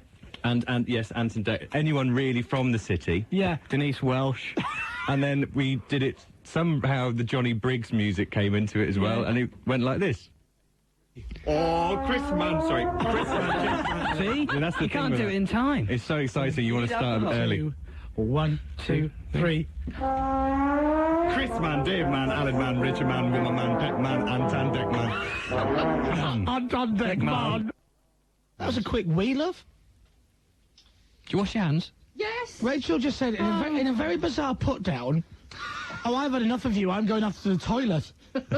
That'll learn us, eh? Which I thought was quite bizarre. I need to go and have space. Can't think of a punchline, can you? Is that like a chocolate bar? That's a rubbish one. I know, that wasn't You may as well have gone, well, you are the female of the species. That would have been really... Comedy, Dave. Shut up. Hey? Pizza pickers wear bigger knickers. Dave. What was that, Dave? Dave? Pizza pickers wear bigger knickers. Yeah, and that wasn't an original line either, was it? You nicked that one from the text. No, I never. I just made it up. Liar. Pizza pickers wear bigger knickers. Go away and think of some jokes, Dave. I love this. The heat's off me now. Valentine's Day is among us. Men of the UK, it's Saturday. Right? Do not forget. Man, I found up somewhere yesterday. Foolishly, right? Bearing in mind it's Saturday night in London, which is hard enough to get anywhere anyway, at any time. Hi, I was just wondering if this Saturday...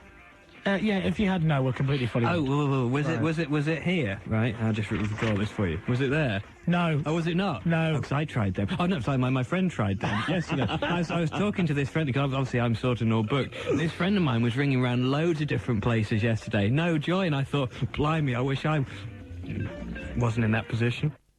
Surely if you can't get a restaurant, and the tack to take is that it's more romantic to eat at home or in your hotel room. And I think that if you wear a suit, right?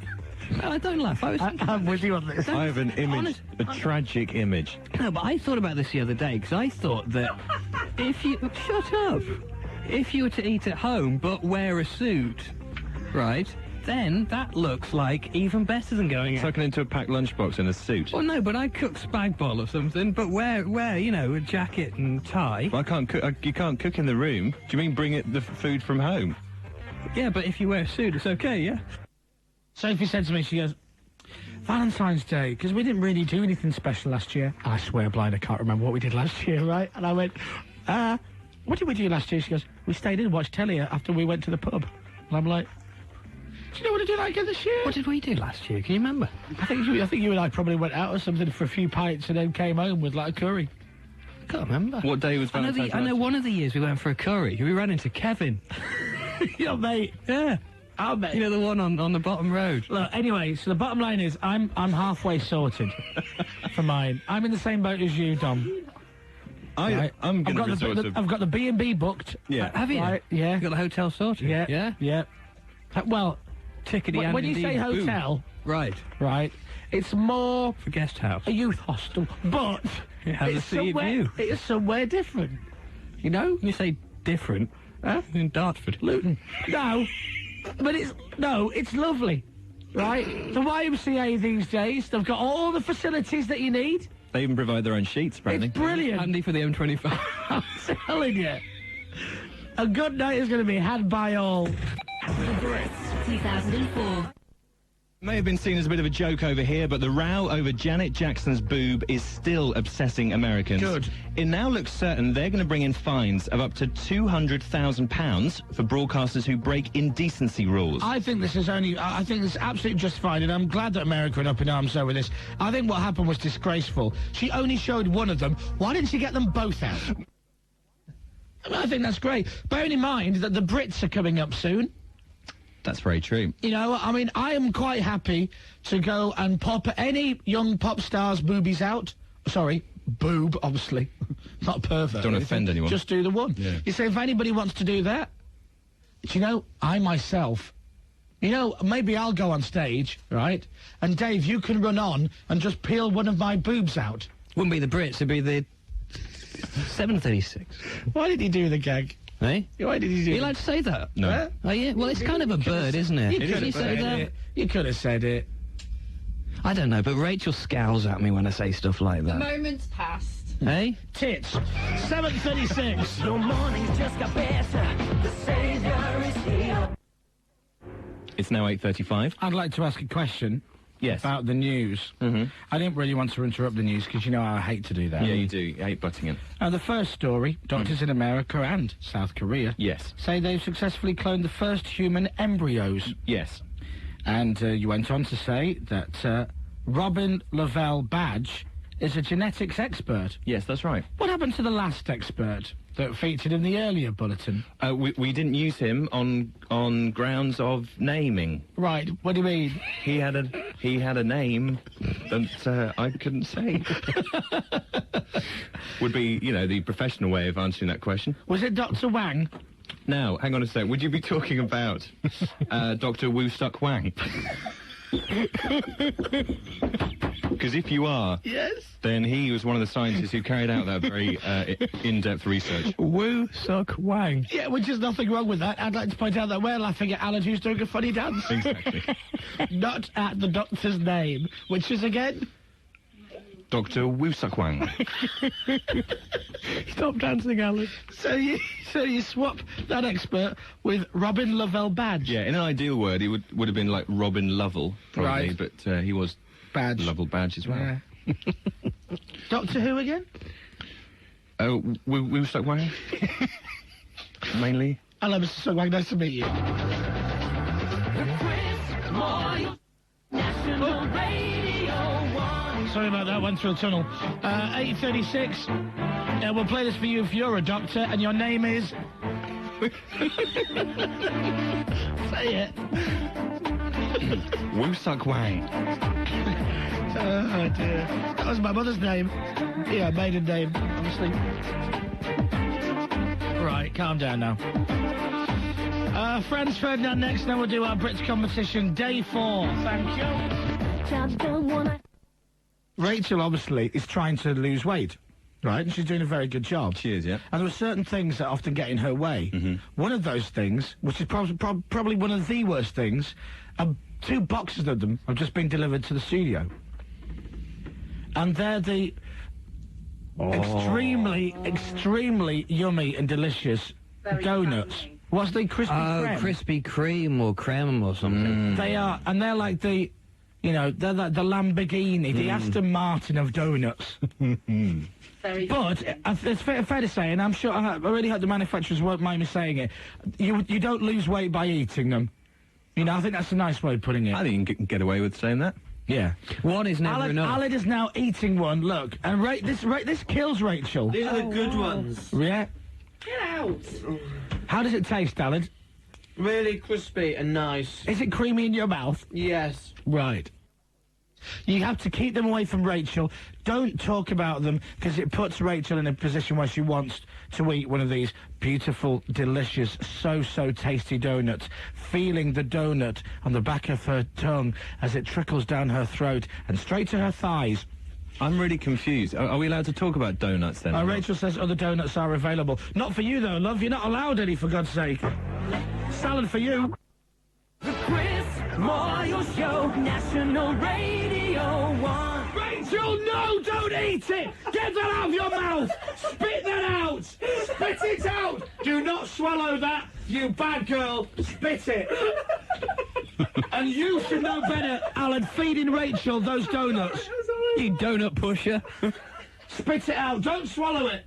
Don't swallow it, Rachel! Have I taught you nothing? Open your mouth. Let me see it. You swallowed it, didn't you? You swallowed it. Weight Watchers people who know Rachel, she has just had some donut in her mouth.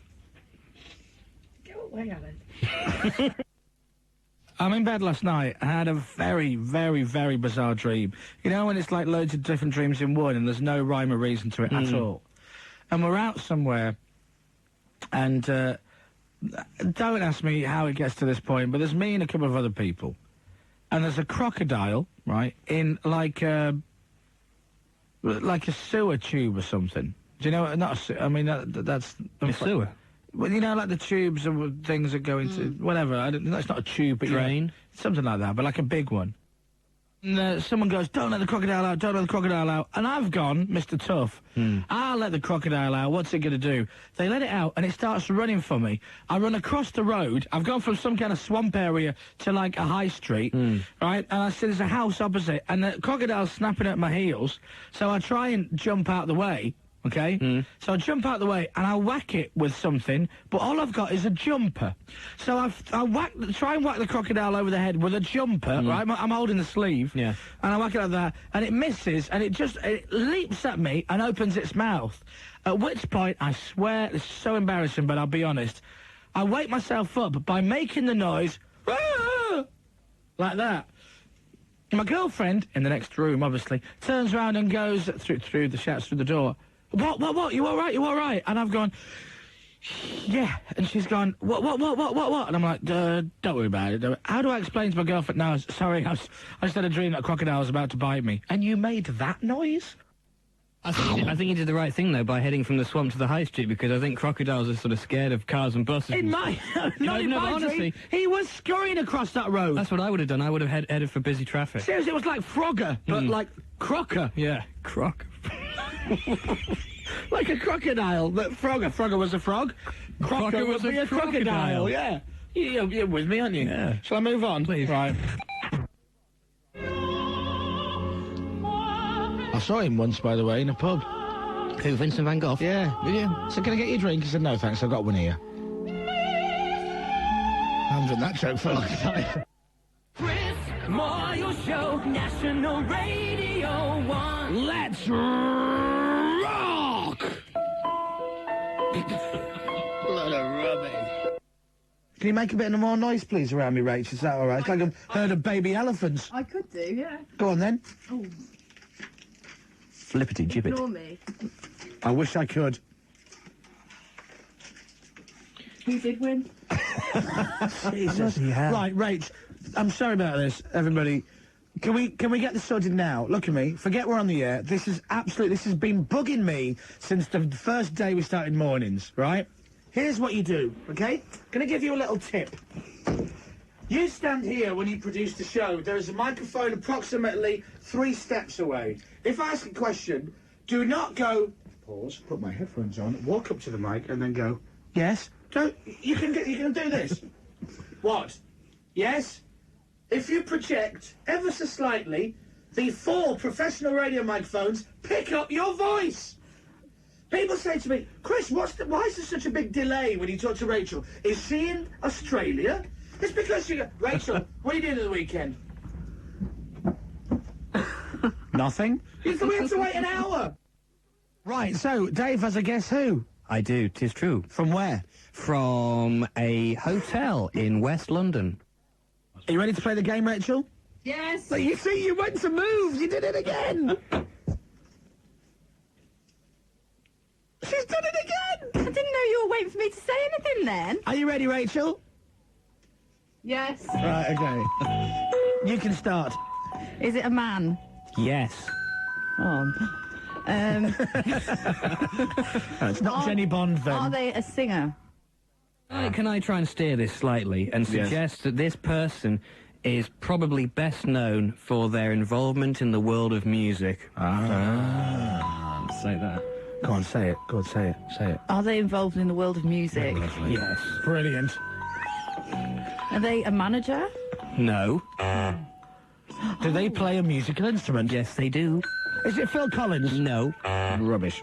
Is this person currently in a band? No. Do they play the guitar? No. Are they a solo performer?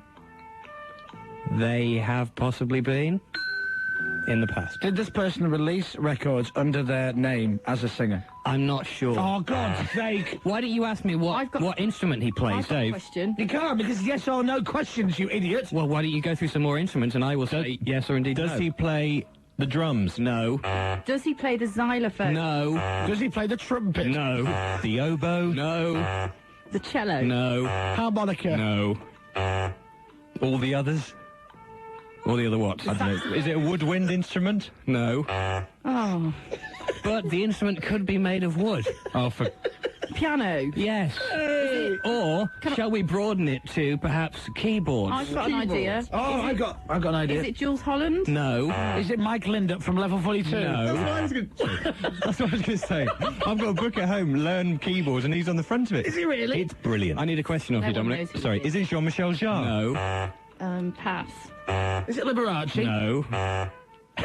Is it Harold Faltermeyer? No. Who composed Axel F? No. Talking about keyboards. Okay. It's all on keyboard. Listen, let me help you here. Think of a famous keyboard... Don't... Mike Lindup, Level 42. He is famous. Think of a famous keyboard player from yesteryear, perhaps... Richard Clayderman. The prog rock era. Richard Clayderman. Occasionally... Richard Clayderman. Can be seen on programmes such as Countdown, perhaps. I've got it. Richard Whiteley. No. Richard Whiteley! Richard Whiteley! No. When did Richard Whiteley play the keyboards in I've a got it, prog rock? Hang on. Richard Stilgo. No. Dave, is it Rick Wakeman? Is the right answer. God, that was painful. Telling me. I can't believe that, you know, with the kind of help I was giving you, you didn't cotton on to the fact that... Like, Richard Stilgo didn't do prog rock. Let me ask you a question. After that 25-minute link, right, by the way, and all that effort we just put into Guess Who, do you think that was worthy when the answer was Rick Wakeman, who I would say the majority of our audience have no idea who he is? Yeah. And by the way, you justify it by saying he often appears on Countdown, which again, most of our audience don't watch. Dictionary Corner. I think you'll find, actually, that Countdown is a big favourite with some of our student listeners. No further questions.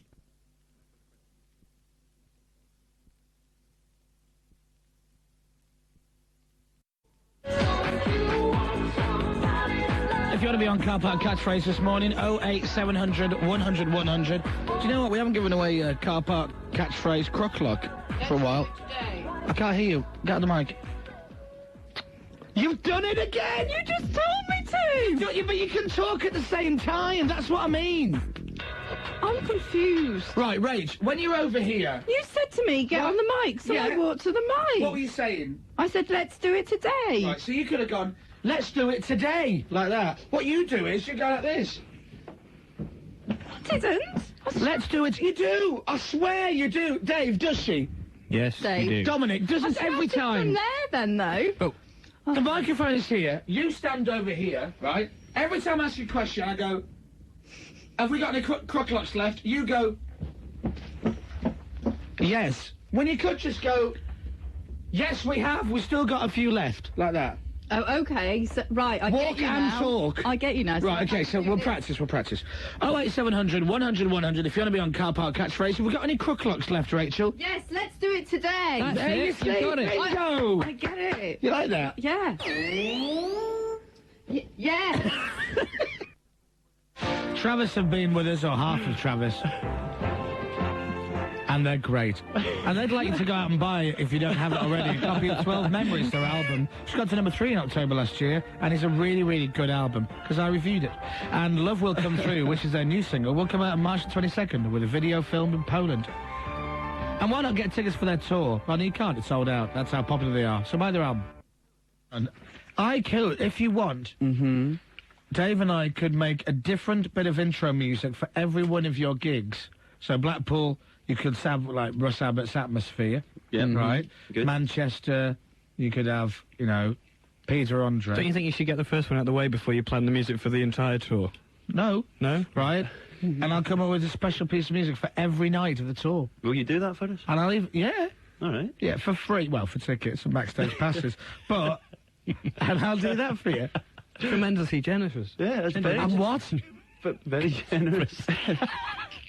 I can see it now. I can see it now. Ladies and gentlemen, please welcome Travis. Hello. And then with a track like this, you can join in. Dum dum dum, extra drums, bit of bass. But you're going to turn them into some joke cabaret act. No. They're serious musicians. No, I'm not. It would work. Ladies and gentlemen, Travis.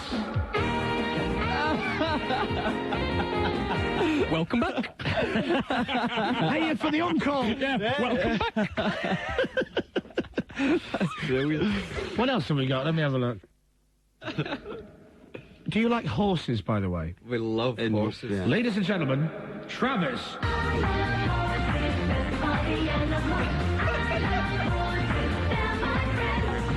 I love horses, best of all the animals. I love horses, they're my friends. What's that? This is, it's a magazine that's available at the moment called I Love Horses magazine. Right. True. That's the advert music. And the advert is I Love Horses. This is actually a remix of the advert music. Oh my god. In fact... What's the original? We have it somewhere, actually. You get a free stable with it issue 1, I think, don't you? Hang on, is it this? No. Oh, yeah, we have it somewhere. You get the general idea, anyway. Really? I want to hear the original. I'm looking, but you know what? I don't think I'm going to find it. Is it gone? Has it been taken off? Yeah. Oh, I've got Lamar saying... Cheddar? Right. I've got the answer phone message from my driver the other morning when I slept in. Hi, Chris, it's Chuck. You're driving, man. Wakey. There you go. Are those presents for me? Yes, I've got a big box. Can I open them now? Yes, quickly. Blimey. Okay. It's a pink bucket. It's not a pink bucket. Yes, it is. It's been changed. You point the small end of the open bucket at Dave. That end? Yes. Right. Point that end at him. Yes. Then hold the trigger at the bottom of the bucket and pull the black knob in the big end of the open bucket. Can I nominate somebody else to have the weapon pointed at? Pull it. Right. And then let it go. And does it... It fires a ball of air at Dave's head. Do I need to fill in a form? No. Oh, stop talking. I'm going to fire a ball of air at Dave. In other words, you bought me a present. You got conned into this. It's an empty bucket. Oh, no, sir. It has air in it. You wait till you see. How do you fire a ball of air? So you pull it hard? Pull it hard like that. and let it go. You ready? Yeah. Well, it's like somebody blowing on you. Let me try it again. Hang on. Do you know? It's. Let me do it to you. Come Do in. it to him. Okay, yeah, Do it to go. him. It's actually quite hard. It's actually quite odd, but in a nice way. Yeah, go on. Pull Right, it. you pull that back. Aim it. You just got it. Okay, watch this. Watch this. But it's strange, isn't it? Because behind you do sort of get smacked in the face with air. Paddy, let me do it to you. It's got a thing on the top. I've got to say, Paddy, to be all honest, you know, a card would have done. It's air fun. It's got a trigger on the top. If you pull it harder. It's good, isn't it? I don't understand what it is. You may as well just blow on someone for free. Yes, that's Right. that's if you're lucky. Pull the sight up. Anyway, we'll continue with this, and for your delectation, you lovely listeners, it's 9:27. Britney Spears' Toxic, of which we've done an excellent parody of Britney's Toxic, but we're not allowed to play it, for reasons that I won't bore you with, even though I'd love to. Rachel would prefer me not to get into a big link about it. So what I might do is write down a load of words that can possibly rhyme or semi-rhyme with toxic, okay? And then play the instrumental one day and make your own parody up. Oh, I see. Right? Do you know what I mean? So I'll work on this for you. And so it'll be like a half a parody. So it's your own interpretation of Britney Spears' Exactly. track? Then everyone can have a go. It's amazing reading what people are texting in. The original idea was to do Sandy Toksvig, right? But we didn't think many people would know who she was, even though she did number 73. No neck short. Sandy Toksvig. Someone's gone toxic equals cheesy Watsits. Now, it doesn't rhyme, right? I kind of see what you're saying, but there's loads, right? Dog sick. No, see, now you're just going, right? Chopstick is another one. That's all right. Chopstick. That's very good. Because I feel No. Back it up. And lots of there are other words that rhyme with toxic, which we couldn't do on the air. All right. Yep. And make of that what you will. What you will. 992 on Radio 1. Peter Andre, you are the new official UK #1. What can I say? Honest to God, what can someone say with all this unbelievable things that have just happened in these last few weeks? This is just the absolute icing on the cake. Listen, we'll chat more in just a bit, but first, would you do the honours and introduce the record for me? With pleasure, mate. This is the UK official #1. You're hearing it first on Radio 1's official chart show. This is Peter Andre, and this is Mysterious Girl. Mysterious girl, I wanna get close to you. We've had our first #1. and it feels very nice. It's all our fault. Me and you and Aled and Rachel and Juliet and Dominic and Will and Scott. It's all our fault that he's number one. However, I'm very, very pleased. I got back into the UK. I did that Radio 1 breakfast show host la-di-da thing of spending the weekend away out of the country. And it was thoroughly enjoyable, if not cold. And I came back last night, landed at about 7 o'clock, looked at Marsh and thought, oh, I wonder if Peter's number one. And he was! Oh, it's a proud moment. It was a lovely day, a great day for music and a great day for us. So thank you to all of you who bought the record.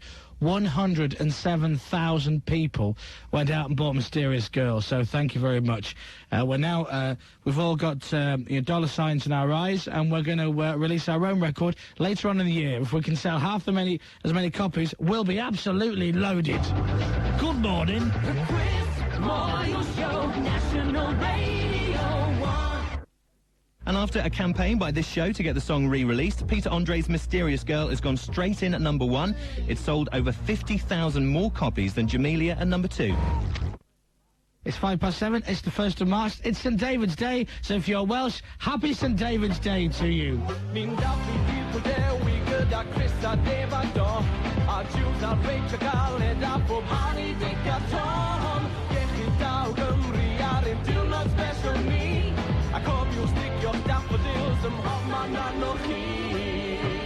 Shabai! Ar sioe Chris Moyles ym mhobman ar radio 1. Ar sioe Chris Moyles ym mhobman ar radio 1.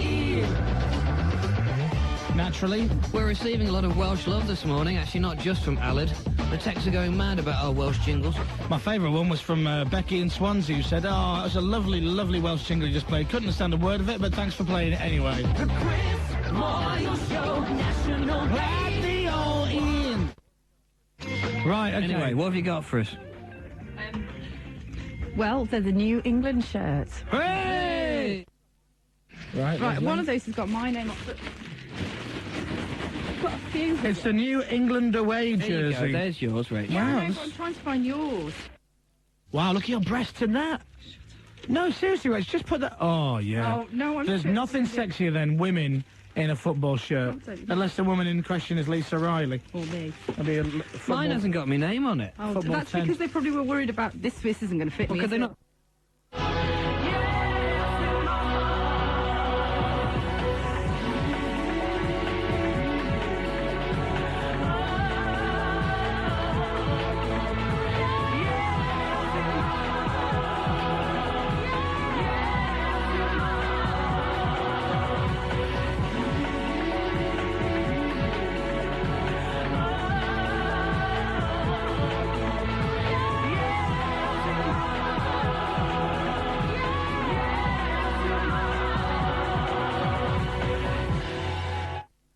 Seraphim Suite and Heart. They love this show. Oh, they love it. Yeah. Chris Moyles. Hello. Yes, in my heart. Yep. Aled in my heart. Is he really? With Comedy Day. It's beautiful. Oh. And if you want to hear how that will sound over the record... Chris Moyles. Yes, in my heart. Aled in my heart. With Comedy Day. Thank you to Seraphim and to Sweet. Anyway, so there you go. Lovely.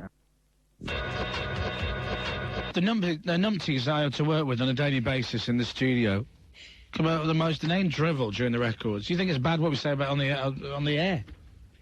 And the conversation has just gone like this. Dominic Byrne, experienced news journalist, goes, "The advert for that BBC show, I've always thought they were saying Persil." What?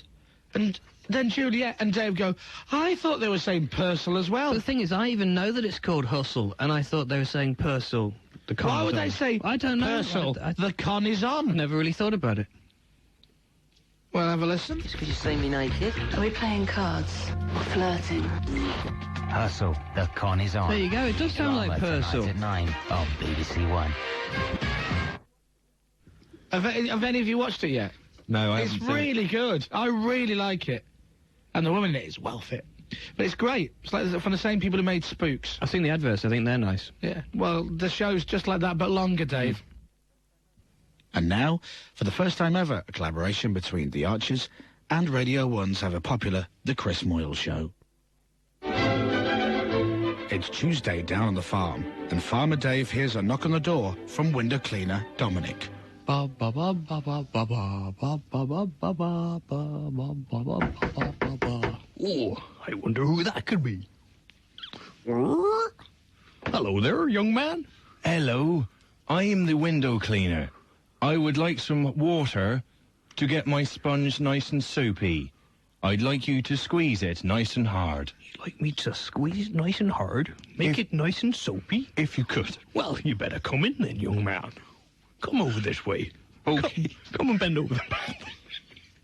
I've got some water already ready for you. And you'll put your sponge in there. They'll make it lovely and soapy. Great news. That'll be excellent. Blimey, are you single? Yes, I am. Blimey. Who would have thought that such a good-looking fella as you would be single? I know. It's a shock to me, too. Well, how's that for your sponge? That's nice. Let me kiss you. Well, okay. I don't normally have window cleaners for position me in this way, but if you like, pucker her up. Whoa. Oh, one of the best kisses I've ever had before. But the embrace is interrupted by local busybody, Widow Rachel. All right there? What's going on here then? Oh, no, nothing. No, nothing. No, not nothing. We're just milking the cow. Window cleaner Dominic runs away. Oh! Leaving Farmer Dave standing there like a pylon in a field. See you same time next week then, Dominic. Join us tomorrow for more fun on the farm in The Archers.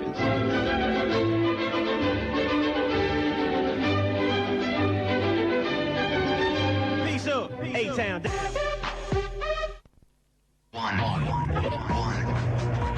Coming up, car park catchphrase. We'll play Truth Hurts, we'll play Sugar Babes. First of all, let's get some news and sport from Dominic and Juliet at 9:30. A murder investigation has started. Hang on, sorry. That's not me. Okay, that's not working. Can you hear me? I can hear you as if you're in the other room. How's that? That's a lot better. Do you understand that again? Yeah, go on. All right, okay, right. And here's the news. A murder investigation started after a 15-year-old boy was abducted. Would you like another hilarious Irish joke from the internet that I got? Yes, please. How do you tell an Irish pirate? He's the one with patches over both eyes. He might have an eye condition. Yeah, exactly. I mean, that's Might be light serious- sensitive. Yeah. Why? Why? Shall I hold myself at this point? Why can't you borrow money from a leprechaun? No. You're always a little short. That's sizist. It is, yeah. It's not nice on small people. An Irishman living in Devon goes for a job on a construction site. The foreman says, "Can you brew tea?" The Irishman says, "Yes." He said, "Good. Can you drive a forklift truck?" The fella says, "How big is a bloody teapot?" Come on! Your morning just got better. The Savior is here. Apparently, the bonnet is the perfect height. So says Danny Murphy's lady, Joanna. I still think it'd be a bit high. Well, no, apparently, no, you are wrong. It is the perfect height. There's Dave Pearce mix there. Oh, lovely. Oh. Radio 1's dance anthems. All right. Are you ready then? Yep. What do you say when you see your mate in the street you haven't seen for ages? Hello there. The angel from You don't say the rest of it, though. shadow in the background. You might not say this. I say hi, Ellie. Unsuspecting victim. Hello there. Of darkness in the valley. Other news, if you need a loan, you can get one from the post office from today. Borrowers will be charged the same interest rate. That's borrowers, Right. as opposed to borrowers, which isn't a word. Right. They'll be charged the same interest rate regardless of their credit ratings. And it's Scott's last day with us today. Oh. It's not sadder. What's my out? 5922, right. So, Scott, we'd like to give you a present and a card. Because we're going to miss you. So that's the present for you there. Yeah. Thank you. Yeah, I'll tell you what it is. It's some coat hangers. And we've also got you a lovely card as well to say goodbye. Did I sign that? No. I did it for you. So, we've got a lovely card, lovely present. Open it. It's wrapping paper. Yeah, get it open. Oh, Tear it open. Sorry. It's an inflatable girlfriend. Come on, quick, you want to hit the vocal with that wrapping paper? Oh, it's another bloody alarm clock. I've got 6 already. It's an alarm clock. Another alarm clock. Great, no, thank you. Well done, Scotty. Joe Ward is next. Have a great weekend.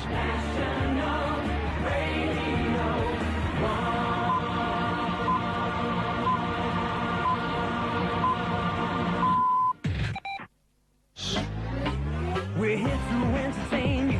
We've already played this jingle. I definitely loaded then the little background music in, which should have gone like this. Ah, that's better. You know, the text message saying, morning, I think the show's great. It's a great start to the day. It wasn't a great start to the show, though, is it? We've done better, haven't we? Definitely. But it's cold morning, you know. It's like the car. It needs to warm up a bit. I got the train to Leeds yesterday. And someone gets on the carriage, walks through the carriage, and he walks past me, and he looks, and he turns around, he looks back again, and he walks, and he looks the third time, and really stares, looks back, looks again, gets to the door of the next carriage, puts his head back, looks again, 5 times, and I'm like, I'll keep walking, weirdo. And then, you know, a few other people got off, whatever. So I'm in the carriage on my own, and he comes back, and I'm on the phone, leaving someone a message. Yeah, so give us a ring later, okay, and I'll see you at the game. All right, see you, bye. Beep. Excuse me, can I ask you a question? Yeah? You Chris Moyles? Yeah. Oh, wow. Okay. Well, I just, you know, I thought you were. Don't worry, I won't bother you or anything like that. And sits down next to me in an empty carriage, across the aisle, you know, the next seat. Well, so I'm like, oh, Jesus, here we go. Can I ask you a question? Sounds like it. Is it hard to get a job on Radio 1? Yeah, very difficult. Right, yeah. Do they do, internships there? Do they do what? No, it doesn't matter. I'm not making any sense today. No kidding. Yeah. All right. So I'm thinking, oh, please get to Leeds. Please. Come on, speed the train up. About a minute and a half, 2 minutes goes by. You're doing the breakfast show now, aren't you? Yeah. That's, by the way, for the guy who's not going to bother me or bug me. How do you... is that good? Yeah, it's generally not a bad gig, yeah, more listeners and everything. You're going to be back to do the show in the morning. It's generally how it works, yeah. Right. Another minute and a half of silence. Hey, I got a joke for you. Now, this part I'm thinking, oh, Jesus, please. I'm a good Roman Catholic boy. I'm nice to my mum and dad, you know what I mean? I don't cheat on my girlfriend, help old ladies across the road occasionally. You know, why? I don't need this. You got a joke? Great. You can use it on the show if you want tomorrow. Okay. What are the only bees that give milk? I have no idea. Boobies!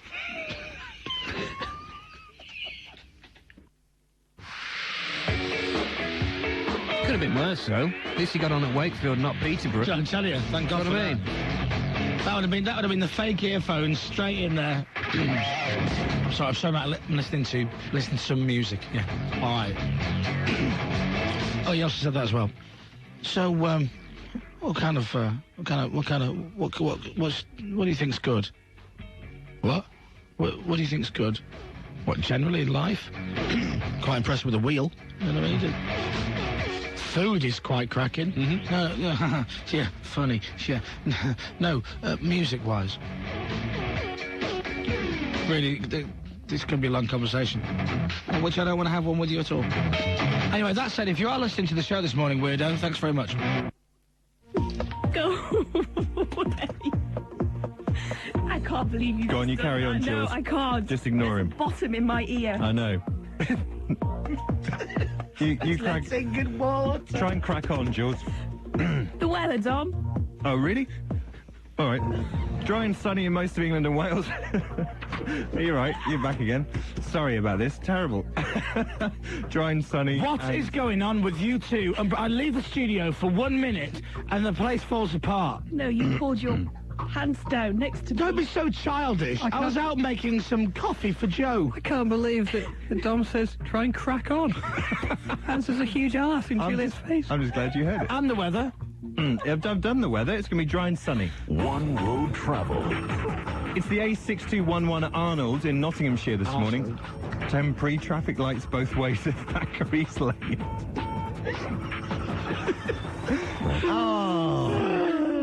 It's exactly 9:34. You're also childish. Everyone happy with that? Why are you all laughing? Because you did a Mooney next to Juliet's left side of her face. It wasn't horrible. She was trying to read there's an enormous crease by her left ear. Yeah. It's not that enormous. I think you'll find that my bottom was pert. It was crinkled. It's pert. Alan has said it's pert before. It was crack o'clock. Stop. Cracker time. Oh, dear. Just to recap the weather, because it may have been lost. And the rest of the sport.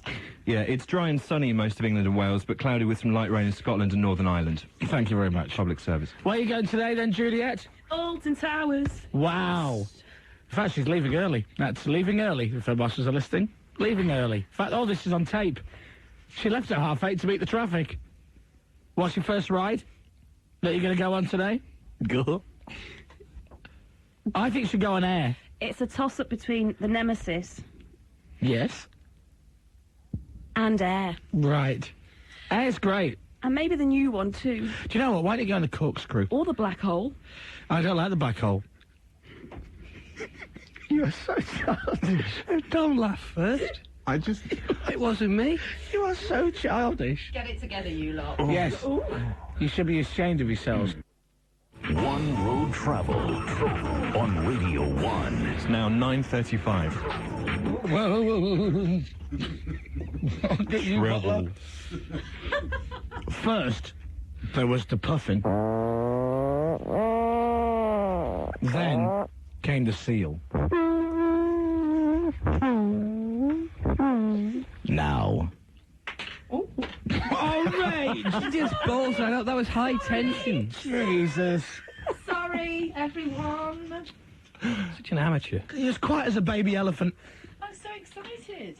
Yeah? Go and be excited somewhere else, will you? Start that again. I enjoyed that. I'll stand here. First, then came the puffin. Then there was the seal. Now, get ready for a new sound effect. The moose. Yes.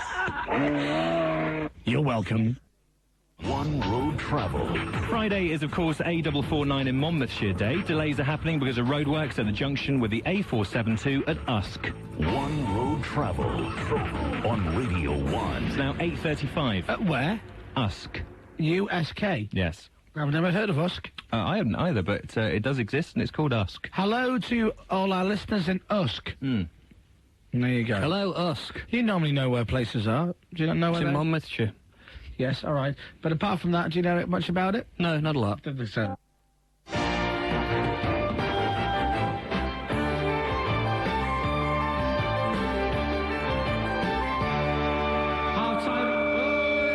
Oh, what the hell was that? That was like a rock and roll kind of guitar amp fusion thing. That hurt my ears. Oh, dear. I was about to say, it's a part of the show where Dave likes to say... Oh, why is... Oh, I know. Where Dave likes to say... Let's get ready to ramble. It's where we take our foot off the gas. Or off the mic. I'm trying to get this reverb thing going on again, right? Woo! Whoa! Thank you, good night. I've never really... I've been to Magistrates Court before. It's good fun, isn't it, sometimes? No, really, I was up in front of them. Oh, okay. Were you? Yeah. Sorry about that. That's okay. Oh.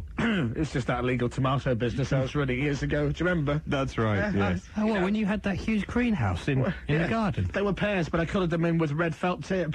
Hoping no Locked the one top off noticed. them. Yeah, I said they were really bizarre Australian tomatoes. I don't know what the hell I'm talking People about. didn't fall for it because, bearing in mind, a pear is an entirely different shape to a tomato. I'll tell you the truth, it was for speeding, actually. I'm not proud of it, and I had to go to the Magistrates Court. Did you really? Yeah, and I felt a real fool when he said, well, I'm sorry about that, but as of now, you are banned for 2 weeks. And I went, OK, you didn't drive here today, did you?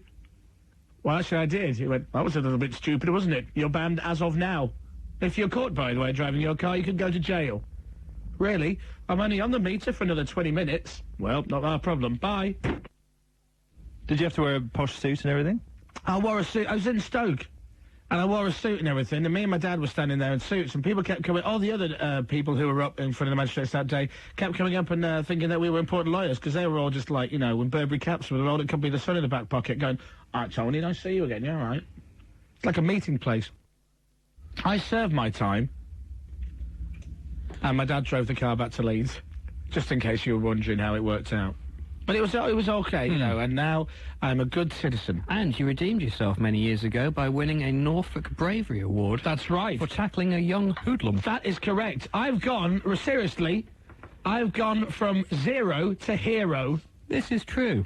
You know, like the movie Accidental Hero, which was on Channel 5 last night? I'm, you know, You were like paralytic hero, weren't you? Well, I was drunk, but no, this lad is we're in a hotel bar drinking, and this little lad comes to the window and goes, Misters, can you help me? My mate's getting beaten up by some big lads. So we all leapt out the window. Don't ask me why. It was the ground floor, but... Right, okay, fine, yeah. And we went running down to the seafront to help this kid out. But as I'm running across the park, I didn't realise that there was a path halfway through that was about 2 feet lower than the rest of the ground that I was running on. And I went, don't worry, I'll save balls, like that.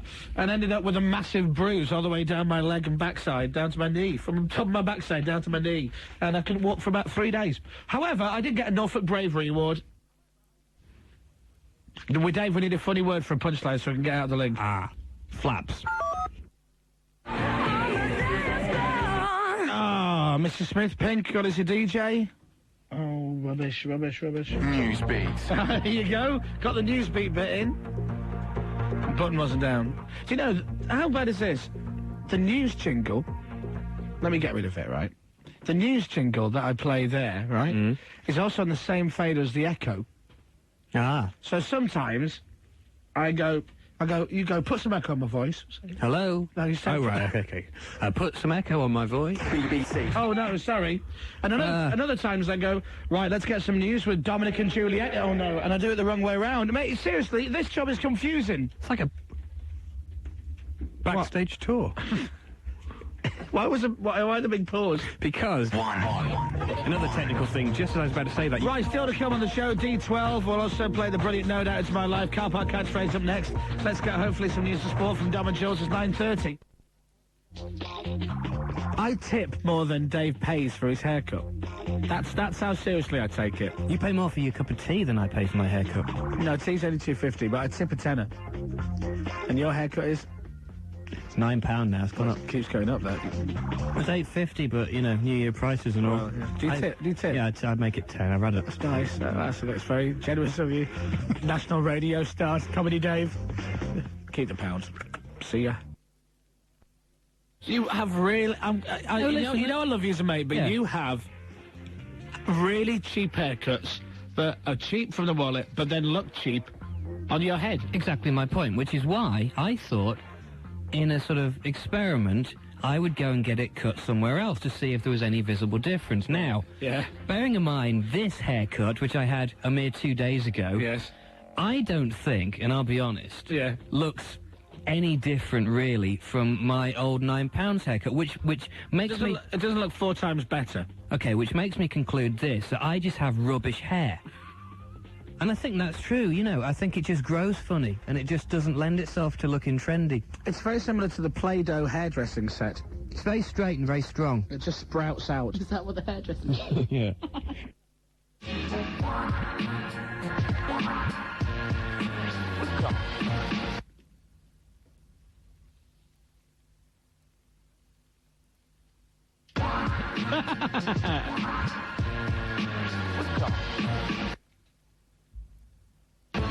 I'm just practicing for the edit, for the trail. Do you know what I mean? No, shall I just move on? Yeah. All right, fair enough. BBC.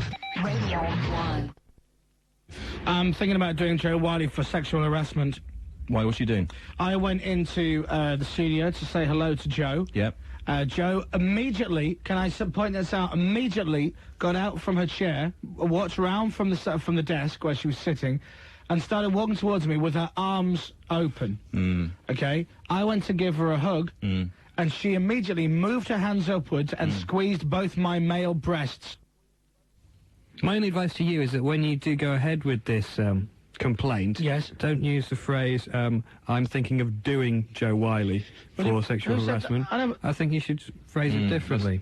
Yeah. Don't doing her, I don't think, is the right way to go about it. Well, you know you can get one of those letters from the court saying that you've got to come to court. Yeah, a subpoena or an affidavit. Well, I'm thinking about giving her one. I really am. What? You know, one of these letters. You're giving her one of those? Yeah, I'll give her one. Dave walked in on her while she was sitting on the toilet. Ugh. Purely accidentally. Well, he'd been trying to get the door open for a good 2 minutes. I had like a hair clip. First of all, he tried to use a Blockbuster video card, you know, down the side of the door like they do on Beverly Hills Cop movies and things like that, but it wasn't working. So anyway, Joe Wiley, Fingers Wiley. What? Fingers Wiley. Well, you know. Joe. That didn't... So Joe... That's inadmissible in court. Sorry, I didn't mean it like that. Honestly didn't. Should we just play a record? Yeah. Okay, all right. Joe Wiley's on at 10. Chris Moyles is on the air. He's the man with all your needs. Chris Moyles Show, National Radio 1. That was the shortest record in the world. What happened there? I started it, and then it just went ding, ding, and that was it. Blimey. Just to sing the jingle. The Chris Moyles Show. I'll do, lovely. I think there's a problem with that CD player. See, please. There's no... Please don't. Do it? Yeah. Yeah, all right. How come it works when you press it, not when he Joe presses has it? magic fingers. It's going well today, isn't it? 7:41. Baby. You may have heard Dominic, our newsreader. Well, he's on every half hour. Can't get rid of the fella. I've tried, but what can you do? And he does the weather. Sometimes it's not... And I hope he doesn't mind me saying so, but sometimes it's not massively accurate. A lot of the time it's read badly. And so because of this, we created, like, Autodom, where we can do any weather we want. Dombot, it's called. On our jingle machine. Give me some weather, Dave, that you'd like to hear. I would like windy. Yeah. In the east. Yep. And sunny in the south. In the south. Okay. Right, here we go then. Stop that. Here's the auto weather. And the weather. There'll be some... Oh, I did it wrong. Hang on. And the weather. It's going to be wind. E. Yes, fall on the first hurdle, I think. Shall I try some more weather? No, because they go... And the weather. There'll be some wind. In. And by the way, in the south, west and east, it's disappeared, Allard.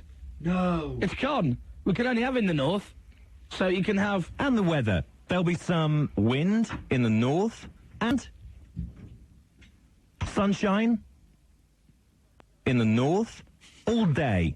And that's the Radio 1 weather. There you go, you see? Well, that's not bad. Maybe it's sunny in the south and the north at the same time. Okay. Sunshine in the north, and wind in the north, and blizzards in the north, and rain, and sleet, and showers, and storms, and cloudy in the north all day. Radio 1 weather. See? Perfect. But anyway, so I can have lots of fun doing it, and you can't, unless you get a jingle machine. It's very expensive. That is, until now. Because if you go to the Radio 1 website, bbc.co.uk/Radio 1, click on our page, you can have your very own Dombot. Now, you click on it. Have you got it on there? I've got it, yes. It's very weird. I'll open your fader. Seeing me. So he appears in front of one of the BBC's weather maps. and you can, if you click on you, doesn't it make a sound? If you click on me, yeah, it goes, I'm Dominic Byrne. You can make him rap. Yeah. I'm Dominic Byrne. I'm Dominic Byrne. Right, okay. That's weird. Okay, so I want, give me some weather and weather in somewhere. Okay, so you click, there's all different icons you can click on, so this is rain, I think. Rain. Right, lovely. And yeah, hail. Yeah. And thunderstorms heading north. Really good. Give me some more, give me some more. Okay, here we go. Scattered showers, dank. Stank? Oh, dank. That's Yeah. dank, isn't it? Yeah. All right. Snow and fog. Hail and fog. All over Wales in the west. That's fog, hail and fog all over Wales in the west. There's much fog. Can I just say, whoever wrote the actual website thing needs a bit of a kicking. Why? What have they done? You may have heard Dominic make a bit of a rollocks of the weather. He wrote that. That's a bit unfair. I can't possibly say, but that looks like it's got Scots touch to it. Across Northern Ireland. Yes, all right, Dombot. Calm down. Well, you've got what I don't have. For some reason, we've lost in the south, in the east, and the west on the jingle machine. Okay. Well, from my machine, I can make it say the south, I think. And then you can put... Go on, then. Okay. Everywhere. No, just everywhere. Just in the south, please. Heading north. No, in the south. I'm clicking on south. All over Wales. I don't No. Wales. In the south. the west. No, in the Wales south. Island. Bald man. Across Northern Ireland. No. Everywhere. No. There's no south. Did you not record a south? Apologies to the south. Heading north. No. Is there really not a south? No, I did record a south, though. Obviously, I wouldn't leave the south off the map. So anyway, you can play when you get into work or college or uni or what, if you're at home, switch your computer on. Go to www.bbc.co.uk/Radio 1. Go to the Chris Moyles pages, and you can have Dombot and your very own Dom's Weather Report generator. And you too. Sunshine. Yeah. All right, sunshine. All right, there, Twinkle. And you too can do the weather like Dom. Hot. Hot. Where? All over Wales. Right. And hail. Where? In the west. And across Northern Ireland. No, but and weather. Miserable. Miserable. Oh, nice. In the house. Yeah. It's 8:46. Go, Sean.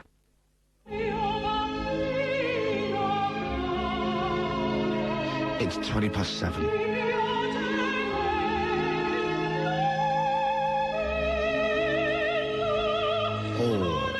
Right then, buzz off time. If you don't know how this feature works, you should do. We do it every day. I'm bringing a CD in from home. What are you laughing at? It's like the way you said that. That's right, funny. What was that? I just like the way you said it. I just gave up halfway through that sentence. It's a bit early, I'm sorry. Anyway, as you know, this is the feature. If you like it, just text me. And if you didn't... if you like it, text me buzz on to 81199. Buzz on. If you don't like it, buzz off. Well, I've got to be honest. On a scale of 1 to 10, that was crap. BBC. Radio 1. You go on holiday, right? And occasionally there are ladies without their bras on. Sunbathing. Topless ladies. That's right. But of course, your girlfriend or your wife might make a little joke about it and go, hey, you, don't look. But then she doesn't bother after a while because loads of people are doing it. And so what? And you don't seem bothered by it. Whereas really, that's the only reason that blokes wear sunglasses on holiday, is so we can stare at other women's breasts. I always get slapped for looking. And, you know, my girlfriend thinks that I'm not interested in looking at other women's breasts. She couldn't be so wrong. Frisbee. You've got to look. You've got to take a Frisbee on holiday with you. Who's that? if you two blokes playing frisbee on a beach full of naked topless women. Right. You throw the frisbee, you know, Nice. towards them. Yep. Nice. Hello, my darling. Sorry about that. Can I get my frisbee? I've dog-legged left, if you will. Right. We're over there. Nice. You know what I mean? You've done that, haven't you? You've so done that. So this girl, Russian couple. This is just you, by the way. No, it's not me. Okay. You done it, huh? Mr. Frisbee, so you can see girls' knockers, huh? Loser. You're married. So, you're a father. So anyway... You're taking pictures of topless Russians? We go down to the beach one day, right? And, she gets in the we go down to the pool, rather, and this girl here, right? And gotta say, right? Bit ropey face, but great body. Okay? And, so she's in the pool, and a fella who looks like he could kill you with a look, right? Like Russian mafia, starts taking photos, and I swear on my life, right, Sophie and I have peed ourselves laughing. Instead of just smiling, right, she bends over like this and starts pouting, and it's like a Playboy swimsuit photo session. Frisky Ruskies. Unbelievable. So anyway, they're sunbathing up on the next pool, right? It's a posh hotel, they got two, right? Well, one's like a paddling pool, you do your feet before you go in. But anyway, you can go in there. So... she's lying there, and I'm going to the loo, and as you do, right there, you got your shades on, and I know she's topless. I can't really look. You can't look. Normally I'd have a look, but he's big. He's really big. So I kind of go, stop looking at my wife. One of those, right? Like the fella of Rocky IV. Yeah, right? So as I walk past, I kind of go, quick glance like that, and I'm like, she's got whipped cream on her nipples. Right, now, look, you know what? You know squirty cream? Oh, Elmley. Squirt. Do you remember the ad? Elmley, wasn't it? So I'm there going, she's got cream on her nipples. In a little kind of pyramid thing going on. So I've gone to the look, and I've come back, and I can't look at her. Go back to Sophie. Sophie, got to go and check the woman out. Up there. Cream on her nipples. What, squirt? Yes. So Soph goes, right, back in a minute. So Soph goes off. Turns out, because I glanced too quickly, it wasn't cream. She has what can only be described, and I've never heard of this before, like little tiny nipple pyramid tents that go over so she can lie topless but not burn the nipple. Nipple cones? I've never... that's not... Julie, have you ever heard of such a thing? Do you, and please admit, do you have nipple cones? Maybe they're a Russian thing. I'll ask Jeeves. And... Are you going to type in Russian nipple cone? Well, let's face it, well, you and I both have. Rachel may as well join in. Now that Malls is a success, you'll get a bigger head. Wear lots of fancy suits and spend his weekend stuck in bed.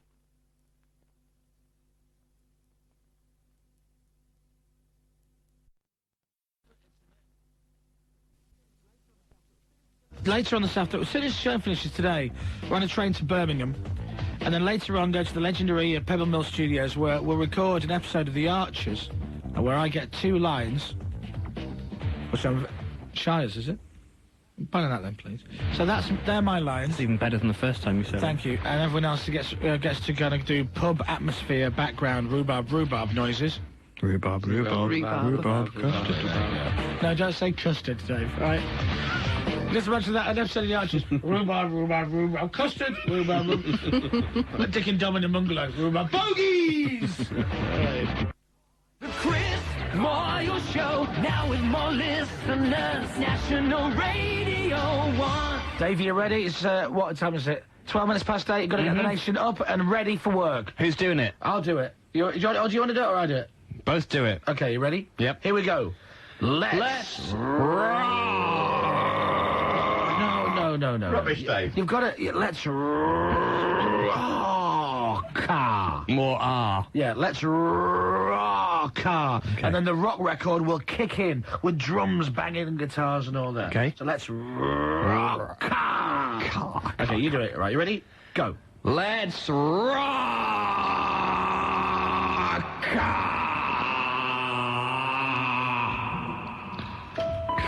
There you go. How'd you like them apples? Thank you very much, music scheduling team. Let's get that 8 o'clock hour off to a rocking start. How can you see? Would you like to hear it then? Please. The Archers? Yes, please. Would you like to hear it? Yeah, I didn't know you were allowed to do it, but go on. I'm going to do it. All right. Hey, I'm Chris Moyles. This is true. Thank you.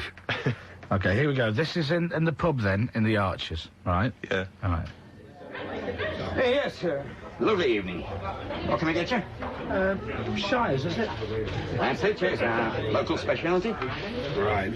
Fine then, thanks. Oh, it's hard work, this. There you go! And Rachel's right, you can hear her whiny voice in the background. You can. What's she saying? I don't know, but you just hear that general Kidderminster whine. Do you want to hear it again? Yeah. I think my acting is marvellous. Sounded very convincing. Shires, is it? I'd have that then, thanks. I did that and they said, don't put that stupid voice on. You sound like a poor Roger Moore. Why, thank you. Hey, yes, sir. Is that her right at the beginning? Yeah. Here we go, Rachel and the Archers, here we are.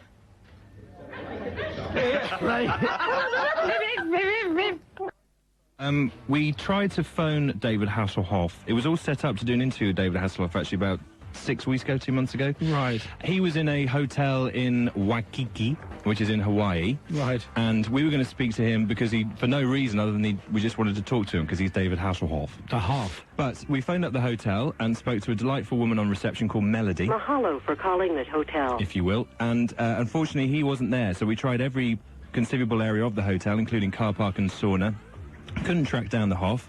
So, we kind of gave up there. But then, with this amazing news that the Hoff wants to get into hip-hop, we thought it'd be another good idea to phone the same hotel. Mahalo for calling this hotel. And ask to speak to Melody. Now, unfortunately, Melody wasn't there. Mahalo. Or not. Mahalo. She was on holiday, whatever that is. So she wasn't there, unfortunately. But we spoke to her friend, who also works on reception, called Alma. But I thought it'd be a good opportunity to bring a bit of education to the show. Yes. And learn some more words in Hawaiian. Great. So this is what happened. What we'd like to learn is how to say yes and no in Hawaiian. Mai ka'i is yes. Mai ka'i. Mai ka'i. And no is aole. Right, so that's a bit complicated. So, mai ka'i. Mai ka'i. Okay, and how about no? Aole. Aole. Ai. Mahalo. Mahalo to you too. Ahui ho. Pardon? Ahui ho. Okay, what does that mean? That means we'll meet again. Okay. Ahoy ho. Mahalo. So there you go, we've learned stuff. You daft racist. Ahui ho. Pardon? Ahui ho. Okay, what does that mean? That means we'll meet again. Okay. Ahoy ho. A-Town. Oh, man. Hang on, did you actually find David Hasselhoff? No, we didn't. I haven't got a clue where he is or whether the story's true or not. Okay, lovely. Rachel. The lines are now open for car park catchphrase 08700 100 100. You need to be in a car, know your catchphrases, and be in a car park. Hello? Hello, you're live on the air. Don't get me fired. I'll not, I promise. What's your name? Phil. Phil? Yep. Okay, what's today's password? Shit. Oh, no! Phil! Apologise, Phil. Apologise, Phil. Sorry. Guess what? He ain't going. Sorry. That wasn't the password we were looking for. That's not the password at all. That was yesterday's password. I'm really sorry to everybody. I'm sorry. That was out of our hands. I apologise. Really sorry. Right, where's your present? Here. What is it? Look what I have. Okay. Oh, dude! It's a wet and dry nose hair trimmer. Oh, yes! Wicked. Wicked. Do you know, this is a bigger version of one that I got sent before. This will sort out your embarrassing nostril hair problem. Oh, man, that is so cool. Yeah. Look at that. I'm going to give it a go. I'm going to try it. Come on, then. Stick it up your nose. I'm telling you. Oh, where's my nostril? There. Okay.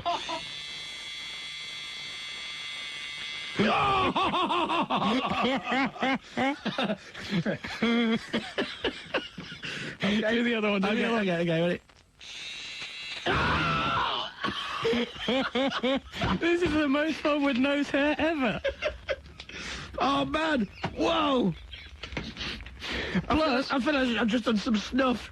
Plus, you can also do your ears with it, too. Whoa! For ear hairs. Dave, man, you're the best. Thanks, dude. Oh. Do you want to go? No. Okay, fair enough.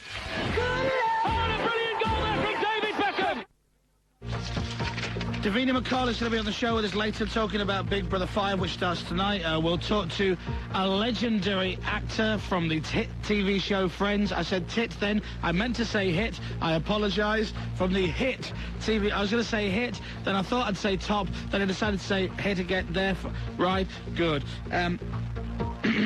All that coming up. After we get some news from Dominic, it's 7:30. Good morning, everybody. 8:16. 8:16, sorry, I have to turn the music down, otherwise you can't hear what I'm saying. Isn't that right, Dave? Hear you now. Thank you. Hear me now! Hear me now! There you go. The Chris Moyles Show, live from Portugal, National Radio 1. Authentic Portuguese singers. Right, I'm going to go upstairs. Okay. And talk you through a bit of the villa. Scene setting, just to paint the picture of where we are. So, through the front door. Right, close that behind me, right. To the left, now this is the great thing, to the left is, it's our VCS machine, isn't it? Now, Steve, the engineer... Yeah. VCS machine is a loud machine. It's too noisy. It sounds like a 747 coming into landing. So they've hidden it in a cupboard, and this is when you open the door. So that's that. So we put Alad next door. So let's go in Alad's room. No! Right. Okay, so I'm in Alad's room now. Alad has a teddy on his bed. Alad has a teddy on his bed. Also, by the way, 2 phones Alad is now 3 phones Alad. He also has a fan in his room. How did he get that? But let's go through. Let's just peel the bed sheets back. Yep, jazz mags. Right. I tell you what, Dave, they must be Portuguese because they look completely the opposite of the jazz mags that you and I know. Yeah. Go into the other room now. She looks very butch. Into the other room. Do you not want to have a look at his cupboards? Go on, have a look in the wardrobe then. What's in there? Manky trainers. And, just manky Is he clothes. neat, Alad? Does he put all his stuff Actually, in different compartments? He hasn't folded much stuff. It's like he's just taken it out and just put it in a big pile. Yeah. Yeah, so that's a bit manky. Can we go in your room, Rachel? Yes. Lovely. Ah. Now, this is lovely. Oh, and she's got a door which leads out to the pool area. How did you get this? Very nice. I like that. Let's have a look at the books that Rachel's reading. Bill Bryson, Notes from a Small Island, and How to Produce National Radio Shows by Rick Blaxill. Right. Slightly in joke. Now, the villa next to us, there are people in it. They're a 50-year-old couple. So far, we haven't seen them. Reese has met them. Reese is the boss of the whole Portuguese trip. He's gone and said hello and said, we might make a little bit of noise first thing in the morning. By that, obviously, means Steve, the engineer, playing Gloria Gaynor at 5:30 to test the levels. But it's beautiful. Now, the weather is crap. I can't explain to you how crap the weather is. It's raining, ever so slightly. It's cloudy, but it will be a beautiful view when the sun comes out. So I'm assured. Okay? Where are you going now? I can hear you running. You're out of breath already, aren't you? Back up the stairs to where our little kind of production studio is. Yep. And then there's another bathroom, 2 bedrooms, one being mine, one being yours. So in we go to Dave and Chepper's boudoir. Okay, who would live in a bedroom like this? Let's look at the clues. Lynx revitalising shower gel. Good morning. Lynx dry deodorant. Good morning. And this is my favourite. Complete Moisture Plus. Yeah, that's my contact lens solution. Of course it is, Dave. Of course it is. And what's this here? Let me have a look. I believe this belongs to Chappers. You filthy devil. It's his hedge trimmers. It's not. It's my razor, actually, that. I can recognise the noise. Who's brought the hat? What hat? Is that yours? All right, nice. You look good. Dave's brought the essential shirts, two black short-sleeve shirts, an Everton shirt and 2 England shirts. Yeah. Right. Dave and I, by the way, Dave and I chavved up to the eyeballs. We have England towels. Okay, into my bedroom, which is beautiful, right? And now, you'll be pleased to hear, I'm going to get the expensive sandals. Are these the ones that retail at £135 a pair?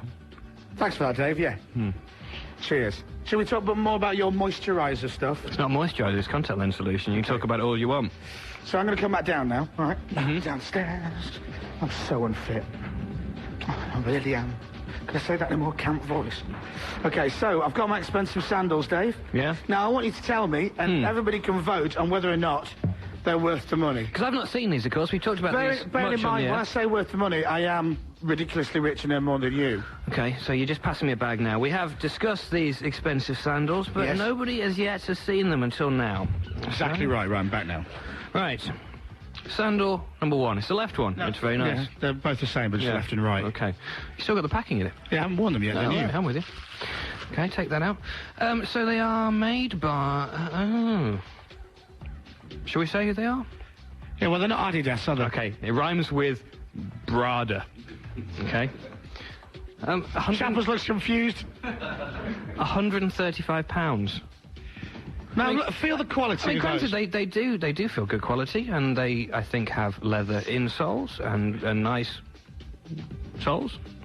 £135. Yeah. You gone mad? No, give them to me. Give them to me now. Okay.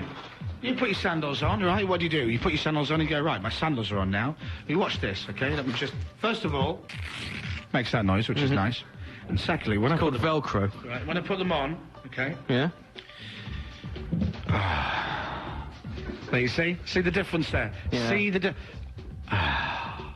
You see, what I like is beneath the veneer, you're just a man of the people, aren't you? Just like you and me and everyone else with your £135 shoes. I treat myself, that's what I've done. But no one spends that sort of money on flip-flops. They're not. They are. They're glorified They are flip-flops. Prada sandals. Do you know, I've never even spent that amount of money on a suit. Dave, you haven't even spent that money on a car. Oh, they feel nice. That's they feel outrageous. Mate, I'll let you wear them later, and I bet you go, they feel nice. I've got my own ones upstairs. I thought mine were expensive. Mine were £35. Shocking. Anyway, so there you go.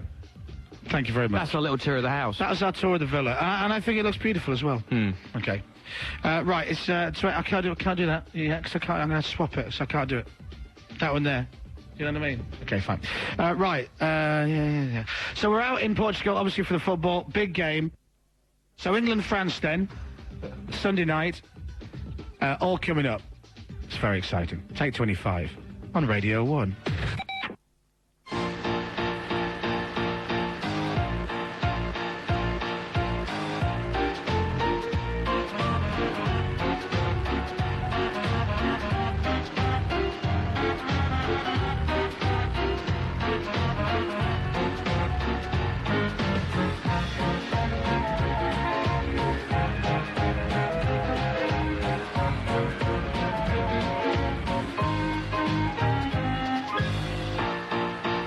Chris Moyles Show live from Portugal. Sexy radio from a sexy location.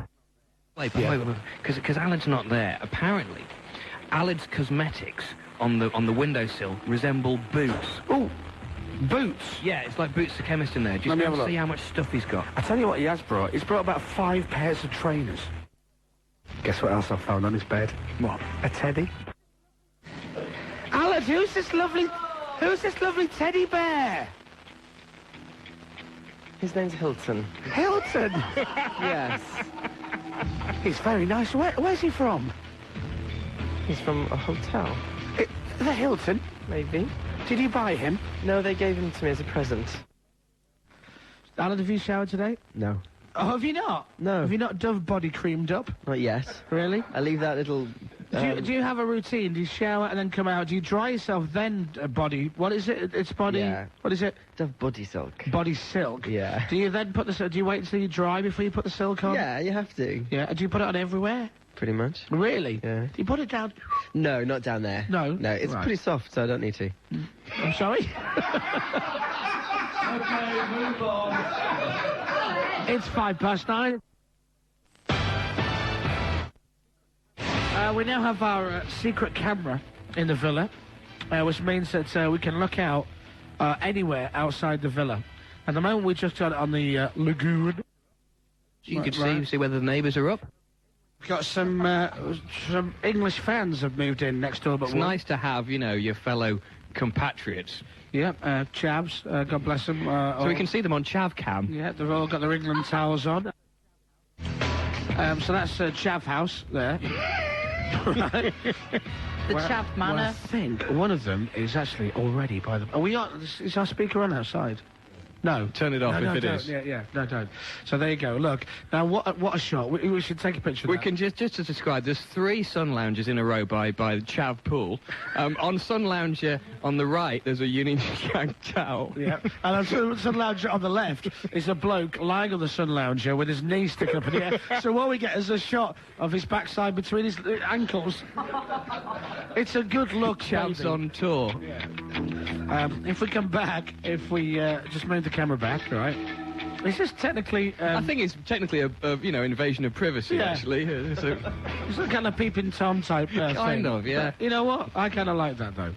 Okay, so if I move the camera down a little bit, okay, there's the gardens there. Yep. Like this. I hope you're enjoying this at home, by the way. It's a beautiful, it's a beautiful descriptive link. It's largely visual, isn't it? Of what we can see. That's the wall next door. Where you booted the football. How you got the football over that 30-foot high wall into next door's villa is quite beyond me.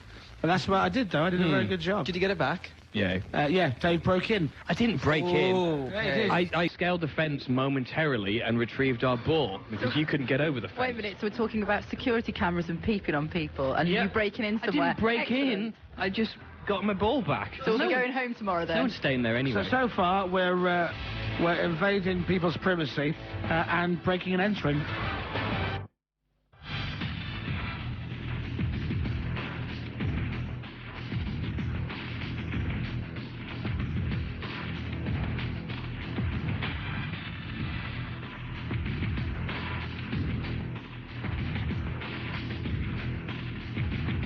Ah, yes, beautiful, Alan. Now, this is it. Alan can sit where I normally sit and pretend that he's me. Hello there. I'm Chris Moyles. Rah, rah, rah. Whoa. What's rah, rah, rah? And then he put on the blue mic for Rachel. Okay, there you go. And I can be Dave! Yeah. Yay, Dave! Yeah, Alan. Yeah. Now fade them down, we can take Oh, sorry, gone. Yeah, good. Bye, Rachel. Pipe down. Yes. Do you know, I don't know whether I prefer Rachel when she's in a bad mood or a good mood in the morning. Because she's in one of those I'm really always in a bizarre... good mood. Okay, in about 5 seconds, you will hear the pull sound effects. Thank you, Reese. Done by Reese. Cheers, Reese. Pleasure. All right, so Dave and I now we're out by a... Is that it? Keep Beautiful. flashing. Hey, he doesn't want to put his flag out. We are now poolside. Hello. I've worked out where the atmosphere microphones are. And you can run up to them in a Liam Gallagher style and go... All right. Right, sorry about that. Right, so, yeah, where we are in Portugal, if you've been listening to the show regularly, you should know this by now. There have been some, it's been a bit cloudy sometimes, but we do have a beautiful pool, and I think it's about time this pool got used. So I'm going to jump in. Oh, you're joking? Reese just jumped in for the cause, ladies and gentlemen. For the cause. He's not jumping in his swimming trunks. He's in his M&S underpants. Reese, how cold? Can I just warn the competition winners, his pants are see-through. His pants are see-through. Oh, my God. Oh, the site is our executive producer of the Portuguese broadcast, Reese, in now absolute see-through white boxer shorts. Shocking. Oh, don't come in here. Reese, they're so tight I can tell what religion you are. Oh, man, that is absolutely gross. Oh! So you know what, Dave? Yeah. Dave, his pants are so tight he looks like the only gay in the village. It's a daffy. Oh, man. Is it nice? Yeah. Why don't you take your pants off, Reese? Because Oh, no, you'll not- get them wet. Oh, here he comes. I like the face. He's going straight towards the winners with his... Oh, look at that! A great big hairy backside sticking out across our pool. Seriously, ladies and gentlemen, it's work, not a holiday. I've got to say, Dave, that's one of the most disturbing sights I have ever seen. It's the most offensive thing that I've seen by the pool since you've been here. Interesting. Thanks, Alan. Are you still there, by the way, Al? I'm still here. I like that bit, that's all, sorry. Right, okay, thanks. I hope you averted your eyes. I don't think a man of your stature should be witnessing something. Stature's a good word. A bit fragile like that. I think that would have scared me a bit, so... Well, it scared me. Tracy, our competition winner, has collapsed. And After taking a photo. And Derek has collapsed. And Andy had a stroke. So, do you want to rephrase that? He had a what? What? He had a stroke? Yeah, I know what I'm saying. Right. So there you are. He's the Lord of the Games. Anyway. You all right, Andy? Yes, mate. Lovely. Gaylord. Hello, it's Vernon Kay here from Bolton. Hey, I've got a beanie hat on. I'm crazy. Look at my long legs. Anyway, I'm on Radio 1. It's great, isn't it? Oh, I love it. I'm also on T4 at exactly the same time. But don't ever mention that because one's pre-recorded and one's live. And I'm not allowed to say which one. T4. Anyway, thank you very much. Right, this morning's Buzz Off. It's nice and we'll do it next. I know a girl with a golden touch. This is Razorlight, 7:17 at Radio 1. She's got enough, she's got too much. I love this record, it's brilliant. This is this morning's Buzz Off track.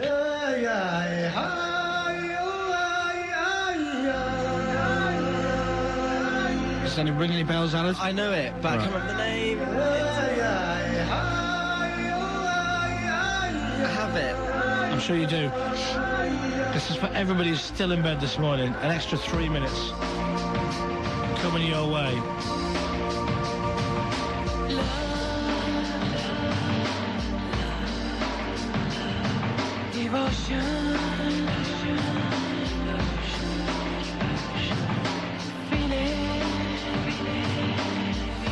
Dave Buzz. No. Oh, Dave. I hate world music. That's not world music. It is. It's beautiful. This is great.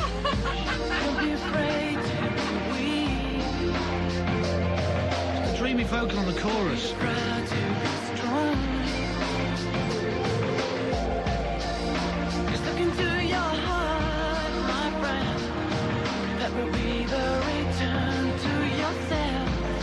Rachel Buzz. No. Can't even understand what he's saying.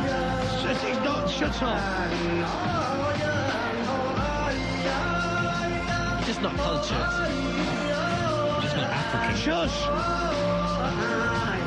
And you are. Shush.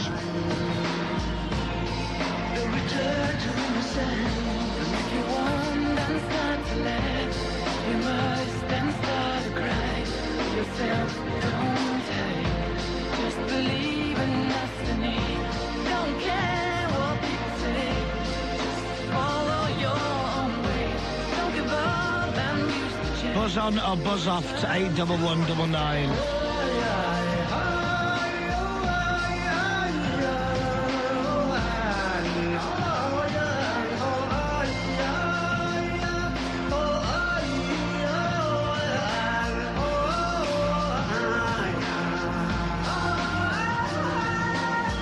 How can you not find those vocals haunting? It's muff. It's not muff. Beautiful, man.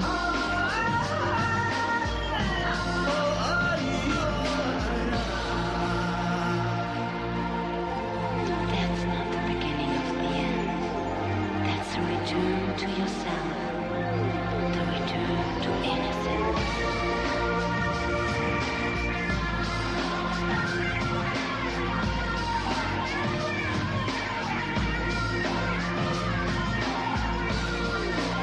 60% say buzz on, Dave. They're wrong. They're not.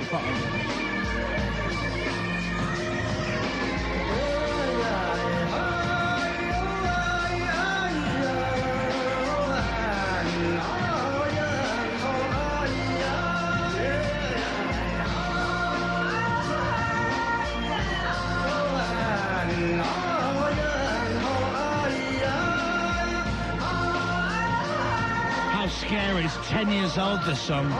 10 years old. Enigma, Return to Innocence. Haunting, Dave.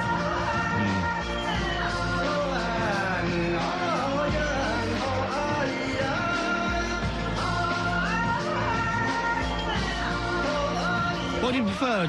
Wet, wet, wet, lovers all around? I don't like either of them, actually, to be honest. What the best you could do from 1994? That's class, that. It's class. I do, I just hate world music. Return to Innocence. You got away with Stupid drums and And it does. No, you're just... tie-dye and beads. Oh, shut, Dave. You know, just What's wrong with you? Hey? You're grumpy today. Yeah. Grumpy. Yeah, you are grumpy. You got a grumpy face. Rubbish record. You not get any last night or what? None of the football was on. So I'll tell you what, though. There's no stopping Maria Sharapova at Wimbledon. She's into the final after coming back. Can we calm down on the old saucer smashing, please? Oh, sorry. Is that an owl? Yeah. A random owl. They're having a good old sing-song celebration as well. Anyway. Maria Sharapova beat Lindsay Davenport to reach the final of Wimbledon, and it's all too much for a 17-year-old to take in. And the weather. It's gonna rain today in most places. Radio on Newsbeat. It's now 6 minutes past 8. I'm going to open the door and disappear now. See, it's the smashing of the plates. There you go. I understood the smashing of the plates. It was just when the owl appeared. And Press the wrong sound effect. All right then. It could have been worse. My favourite surreal sound effect is piano being dragged along.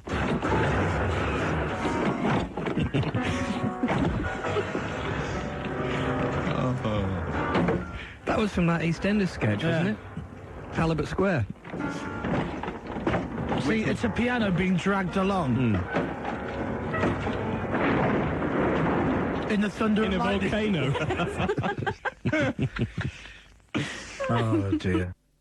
Let's get ready to rumble.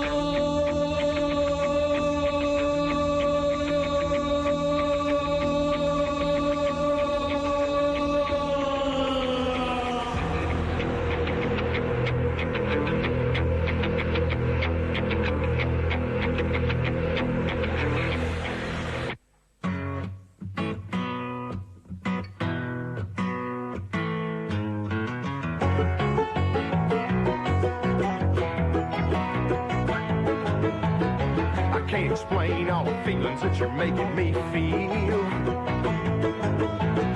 My heart's an overdrive and you're behind the steering wheel. Touching you, touching me, touching you, got you touching me.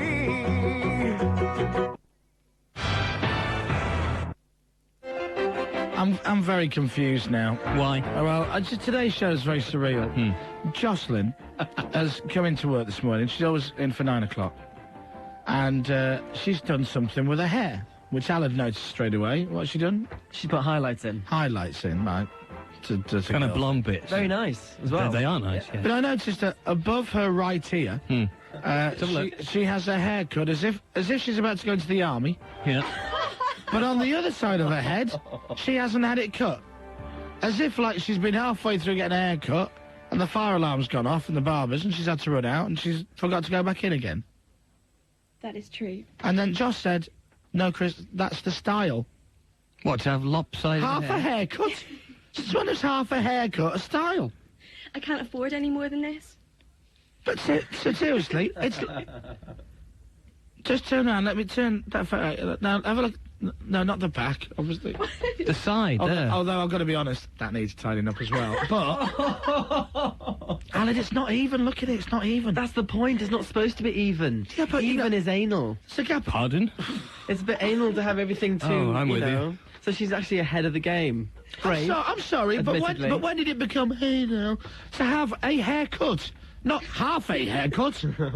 This took 2.5 hours to do. Give over, you having a laugh? No, it's true. We've done the whole lot. It would have been 5 hours. Soft love. So honestly, above one ear you get cut, but on the other side you leave it. Yeah. And that's a style. Well, yeah, but it kind of looks good. To who? It doesn't look like a bowler cut. No, see, it does to me there. on one side, looks like your mum's done it with a pan, right? But then on the other side, she's using the pan. So you haven't had it cut. Do you know, I feel really old. Do you? This wouldn't have happened in our day. Josh, I love you. I think you're great. But I've got to be honest, sweetheart. You look like you got half a haircut. Okay. Yeah, you've got Alan going, well, that's the style. Is it just me? It's fashion. She looks lovely. She looks like, oh, come on. She's got half a haircut. Easy. That's like walking in with half a jacket. It's all the fashion. Or one shoe. Do you know what I mean, Rachel? Justin, don't listen to them. I think it's nice. Thanks. Rachel, if you've got half your face in makeup, it's the fashion. Even says anal. That's the style. If you have that makeup all over your face, that's just so last year. Half your face.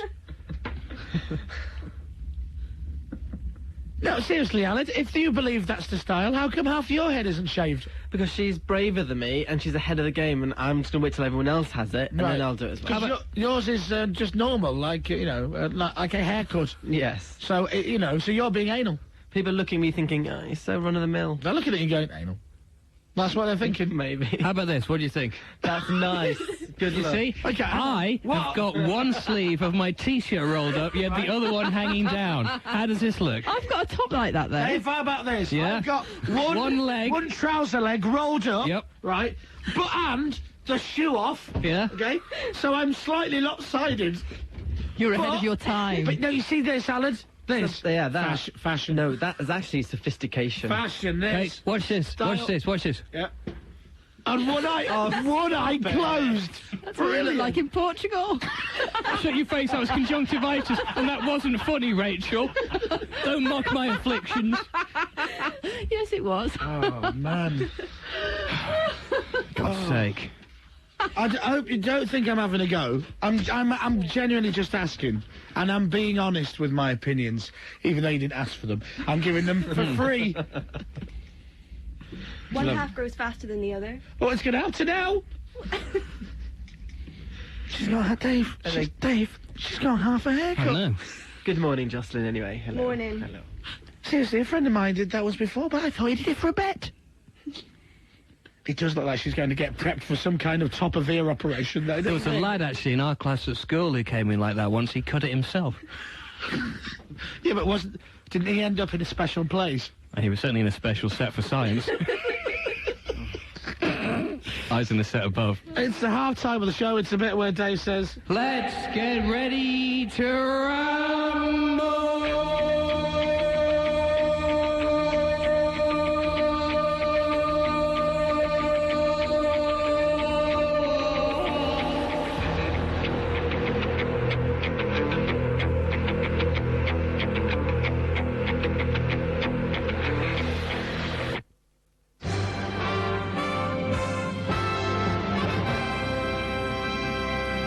Hello, I'm Alan Duffelcoat, and it's time to announce the amount of text messages we've received. Sport Relief 2004.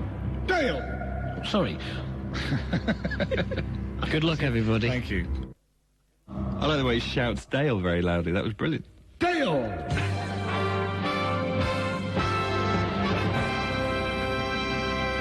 And with the time coming up to 8:37, let's join listeners from BBC Radio Wiltshire, who are joining us live for this big announcement. Okay, so the things have been adjudicated and validated, or whatever he says, and Validated. Guinevere and a man from Stoke.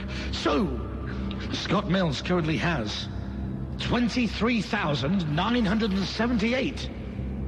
Chris Moyles has 39,040! Hurrah! Which means Scott and I have generated 63,000 text messages so far, but it's not enough! God damn it! What? Trying to work out how much money that is. Okay. What are you trying to work out? 63,000, 70p from every pound is 63,000. That's got to be A lot. 50-something thousand. It's about 44,000. No. What are you laughing at? Who are you phoning, Dave? I'm not phoning anybody. I was using the calculator facility on my phone. Ah, bonjour. Ah. And Dave, what have you come up with? 4. Yeah, it's more than 4. I'm still logging on. Yeah, I think you should give Countdown a miss, actually. Dave. Oh, Dave! I'm in. Bienvenue. 40... Be over you. What's that? Eh? Why did you say that? Because I'm French? Right. I think you'll find it's about 44,100 or something. Bear with me. Okay. Extras. 63... Calculator. 63,000 and... 63,000. And 18. 63018. Divided by... Dave is drunk, by the way, if you just switched on. Dave is still drunk from last night. What are we divided by? All right, 70p goes to sport relief. Yeah. All right, don't help him, anyone. This is genius. Okay. No, don't help him, Jules. 7 over 10 is 7/10. Okay, you try... It's As a fraction is... from every pound, Dave... Right, hang on. 70p goes to sport relief. So you're trying to work out from 63,000 text messages how much money sport relief will get. Yep. So what do? You write 63,018 as it is. Okay, hang on. 63018. Yep. Right, and then... Divide it by 70%. Okay, can I just remind everyone, I did say it's about 44,100 or something like that. Okay, Dave. About 45,000. Rounded up. No, you've got the calculator in your hand, Dave. Yeah. So you can get us a precise 63,018 text messages, 70p a pop. How much does Sport Relief get so far? Dave. 018. You're doing the sigh again, Yeah, Dave. but you see, the thing is, I don't know how to divide by 70 pence. Why are you dividing? Because you need to work out. Yeah? It's a less figure than 63,018. Okay, 63, right, here it is. For every pound, right, for every text message, that's a pound. So for every text message, 70p goes to Sport Relief, right? I'm with you. Yeah. Right, So why are you dividing anything? Whoa. 63,018. Hang on, I've got it. Yeah. 0.70. That's 70p. Yep. That does work, Jules. That is right, actually. Okay. Times by 63,018. Yes, will give Dave. you the exact Yes, figure. Dave. So what do you get? I can't find the point button. Oh, for goodn's sake! He's the biggest man at breakfast because he weighs much more. He knows a lot about stuff, but he's only 24. Each day when morning comes, he's like a tiger in a cage. He growls and bites and shouts, and he lies about his age. The Chris Moyles Show, National Radio 1. Ladies and gentlemen, it's half-time of the show. It's the bit where Dave will slur. Let's get ready to rumble. He's not going to do it today. He's not going to make it. Oh, he didn't make it. He didn't. And again. For the first time. Let me have a go. He ran out of breath. He didn't make it. Let me have You drunken fool. Let me have another go. You're too high. Shut your face. Hey. Shut your face. Okay, it's hard time of the show. Again, it's the bit where Dave will try and say... Let's get ready to rumble.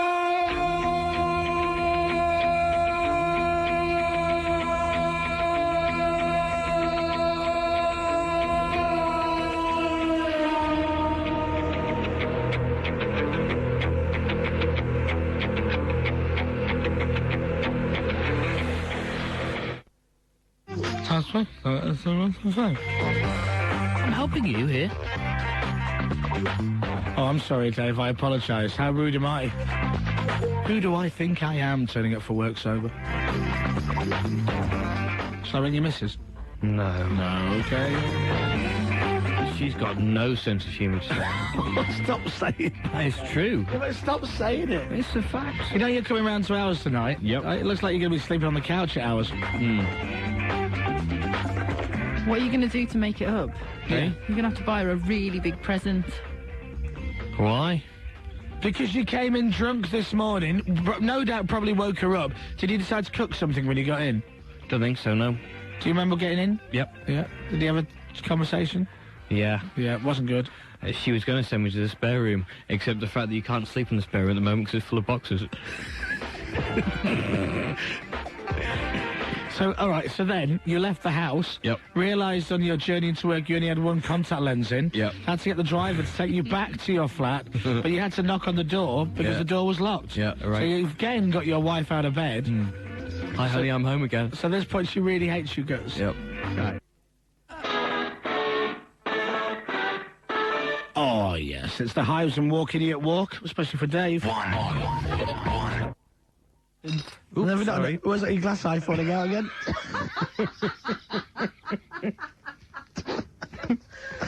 Oh, man. The thing is, essentially, what we're doing here is we're not entirely sure what time Will Smith is going to turn up, so the purpose of this link is to kind of pad and... He's in the car now, listening, going, is this the show I'm going on? Yeah, turn the car around now. We were told that he'd arrive about 9-ish, so what we thought we'd do is just sort of pad for a while. Well, no, we'll continue with the show. Okay. On the text, please, 81199, and we want you to put your name on. I'm just going to make a note of the text messages so we know how many people have texted in. Right. 81199 is our text number. If you've been watching Big Brother, my question to you is, what is my Big Brother secret for Big Brother 5? I.e., what is my Big Brother secret this year? And Alad only found this out the other day.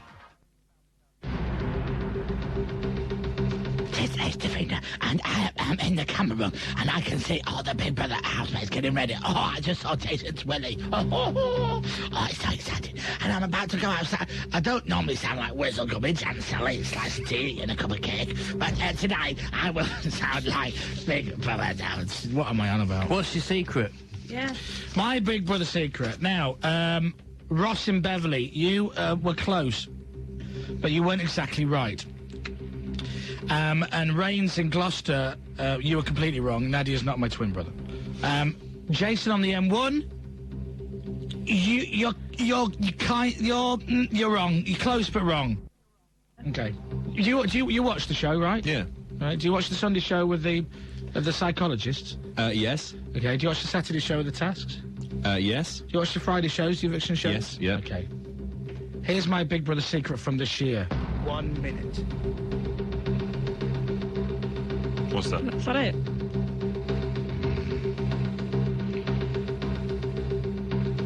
You two say 1 minute.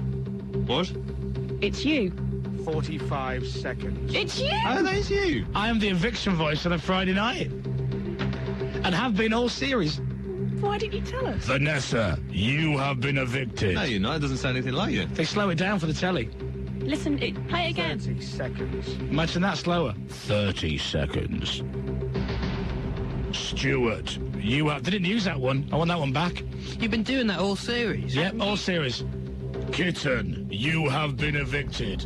Really? Do you... Seconds. Sophie says, there's, and I hate this, there's a slight on my 30 seconds. 8, 7, 6. Now this is the one 5, that isn't slowed down. 4, right. 3. But on Friday night, it would have been... Stuart, you have been evicted.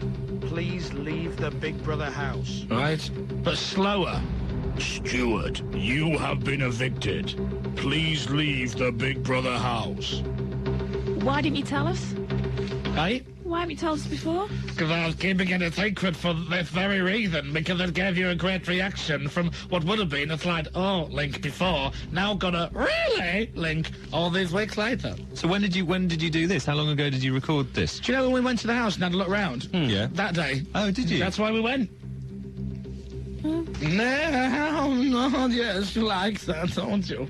So there you go. So tonight, there are obviously a few more. Jason. Nadia. They've really slowed it down. Dan. Shell. So listen, when it says whoever, 60 seconds, 30 seconds, it's me. That's very cool. Yeah. Only got a couple £100 for it, but we got to tour around the house. You did, it was very nice. Does your lass know that it's me? No. I didn't know it was you. Did you not? No, and I was even there when you were recording it. Did you honestly not know? No. I mean, I went with you that day, but... You forgot, didn't you, Rachel? No. Me and Rachel got an early cab back. I didn't know you'd done that. I thought you were just hanging around for BBLB. No. I had to say this. We had to kick your voiceover man out of the booth. 3:23, and I get kicked out of the booth so a fat man can take my bloody job away from me. Talks like that all the time. It's not right in the head, bless him. Yeah. How much did you get paid for it? £200, I think. £200? Actually, did I get paid? Do you know, I don't think I got paid for it. Oh, you should chase that up. Maybe I will. No, I did it for free. We got a tour of the house.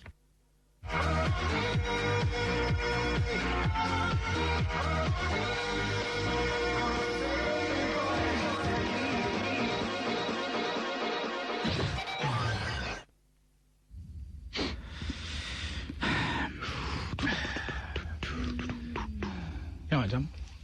Yeah, I'm fine. What are you doing later? You got a busy day? With horses. Yeah. they're the favourite of all the animals.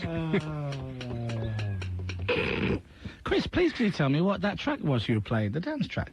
The one behind the Ibiza advert. Eric Prydz. It's Eric Prydz. It is, it's Eric Prydz and DJ Falcon. It's not. Dave hanging with his home help again. Eric Prydz. It looks Eric Prydz. Looks like Prydz. It's not. Where were we? I don't know. Oh, Juliet is dressed up in a very strange outfit. She's dressed up in kind of like a life preserver. Come in, Jules, look at that. It's like Morecambe Baywatch. I've got to be a good say. It's not a good look, is it? Yeah. Look at that.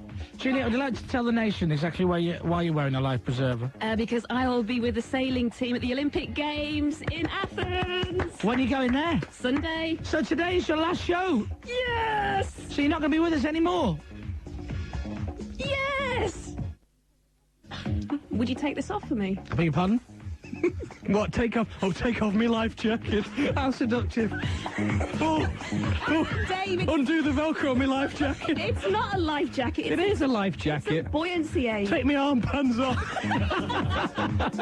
Oh, my rubber ring. Oh, she's got a lovely rubber ring. Oh. Hey? It's massive. It's ever so hot, actually, around that area. Yeah, around what area? The testicular area. Right, okay.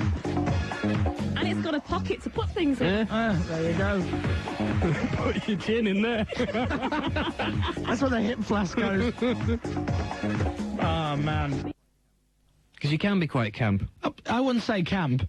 Well, I think you are. I mean, sometimes when we have guests in, you're particularly camp with certain guests. Like who? I think you were camp yesterday. I wasn't camp.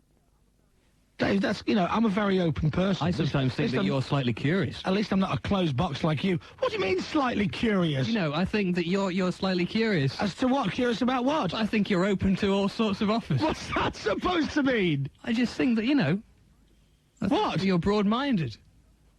Always felt this. Are you about having a pop? No. It's not necessarily a bad thing. Rachel? Abort conversation. No, hang on a second. He's saying that I'm... I know. Curious. Both Chris and I are speechless. I don't know what to say. I just think that sometimes you display a demeanour. I tell you what, Dave, at least I'm not a closed emotional box like you are. I think Chris is in touch with his feminine side. Exactly what there I you meant. go. It's no bad thing. It's not a criticism. Unlike yourself, Dave. I'm not a closed emotional box. Yes, you are. I am not. You're a disgrace. I am not. You didn't even say to your own wife that you loved her on your wedding day. I was carried away by the whole emotion of the day. I mean, I was... You were drunk when you proposed, and she made you do it again sober. I think you're just trying to deflect this whole conversation away from yourself. Dave finds his wives off the internet. I don't find them... www.wifeforDave.com. No, I don't find them on the internet, and it's no kind of immigration scam either. Telling you. Internet wife buyer. The conversation always comes back to that.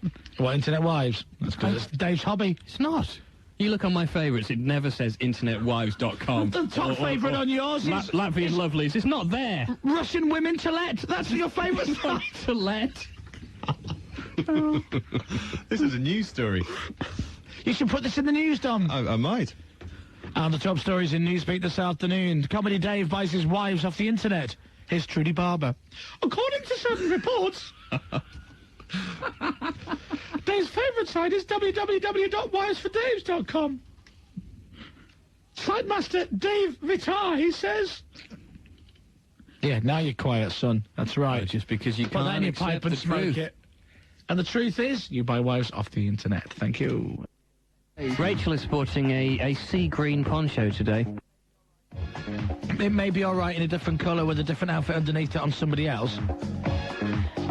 I love it how you become a style guru. Well, I'm sorry, but that's just rubbish. Let me try it on. I want to see if it looks good on everybody. Yeah, let Dave try it. Don't stretch it. I want to stretch. Oh, Jesus, seriously. That's like me giving Alan a pair of my boxer shorts and saying don't stretch them. Not Inside Out. Wait, Dave. hang on. Get off me. No, it's my poncho. You're listening to Dave try on Rachel's poncho on Radio 1. Inside, yeah. Right. It would suit Dom actually because he's got a green t-shirt. Seriously, now that Rachel can't hear me, it really is a disgusting poncho. Right, okay. What do you think? Stand up. Can I say, Dave? You've got it on one key. You look, well, I wouldn't say Clint Eastwood-like. I think if I had the hat, I would more. Right. No. I mean, would you wear a green cowboy hat with this? I've got to say, Dave, right? Please, right? And it's just an expression. You're like a gay cowboy. Stand in front of the webcam, Dave. It's going to go off in a couple of minutes. Is it? What, the webcam? Get off your horse and drink your woo-woos. You look like one of the gay cavalieros. Duh. Yeah. Oh, well. Look, I like a it. proper look. Stand up. Give us a swirl. Come. Cowgirl. Look at that. It's nice with the sandals, Dave. I've got to say, in all honesty, right, Dave suits it better than you, Rach. He looks artistic. You look as though you live in a... It looks like a... No, it does. He looks like you live in a cave. Artistic, he said. Right, okay, very Stand in front of that webcam. Do you think he looks like a schmuck? No, but painters don't wear... put yourself down. I think you look like a schmuck. Painters wear schmucks, don't they? They do. If I had a beret, I'd look quite French. I can imagine you at the easel. Do you? Yeah. Do you know you're all having very strange thoughts this morning? Do you want it back then? No, stand in front of the webcam. When does it go off? 30 seconds. 30 seconds No, time. I'm not standing there looking Go like on. a gay Yes, you Oh, cowboy. yes, you are. You're sitting there looking like one. You may as well stand up. Hey? Turn you round. There you go. Turn me round. Do you know what? I'm going to extend the intro to this song because we had to see you. Go on, stand What now? Stand in front of the now. webcam, yeah, with your poncho on. with your headphones Okay, on. keep waiting there, Dave. I mean, any second now, Right. the webcam will be going off. Don't you worry, honestly. Just make him stand there for about another 4 minutes. Honestly, Dave, stay there. And any second now, I'll be coming on. I promise. I'm not just making you stand there like a dumbass. You're just playing with me now. No, I'm not. No, honestly, we're It's waiting. done, it's gone. We're waiting for the webcam, honestly, Dave. That's what we're doing. It's done now. Okay, all right. Face it done? Yeah. Okay. Bring the vocals back up now, please. www.bbc.co.uk/Radio 1. Click on the webcam and see Gay Cavalero. Still got it on. Dave is Clint Gaywood. Right, you can have it back now, Rachel. Camp Eastwood. Oh, yes. Now I'm happy. 8:21 in the morning. 1, 2, 3, go! It's half time on the show. It's a bit with Wait, before you do that, I'd just like to say I'm going to try and take a deeper breath today because the last couple of days I've been falling short. Yeah, you haven't been making it all the way, have I you? think my lung capacity is reduced. Okay, all right. You ready? It's half time on the show. It's a bit where Dave says, Let's get ready to ramble!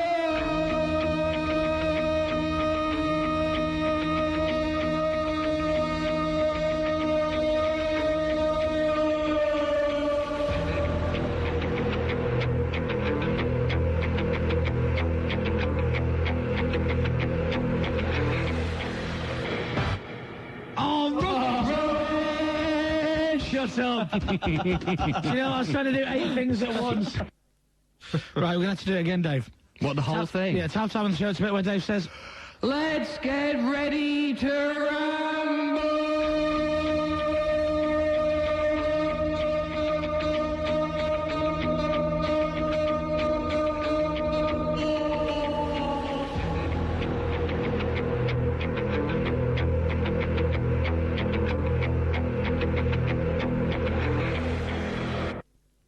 Dominic, our newsreader, has been moaning that he believes he's broken a rib.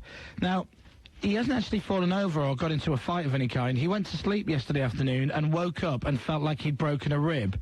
Like the idiot that he... Oh, here he comes now. Watch this. Seriously. More hypochondriac than Doc Cotton. You can't break a rib by just sleeping. If it hurts when you... No! No, you can't. You could if you fell out of bed. That would be breaking a whib while sleeping. That would be breaking a whib. Thank you, Zippy. Jeffrey. What's that? Is that your George impression? Yeah. Let's say your George impression. Oh no, Zippy. Yeah, no, yeah, you're laughing before. You're not now, but you're impressed. No, we are laughing. I'm not impressed. I think you'll find George goes, I'm a pink That's how he talks. Does he wave his right hand about No, next to his he ear like does. he He goes near his mouth and he goes, Yippee, you're very naughty. Like that. But if he was By the disagreeing way, with not a million miles away from, if you're one of those people. Dennis It's Norden, of Norden, course. right? Oh, no,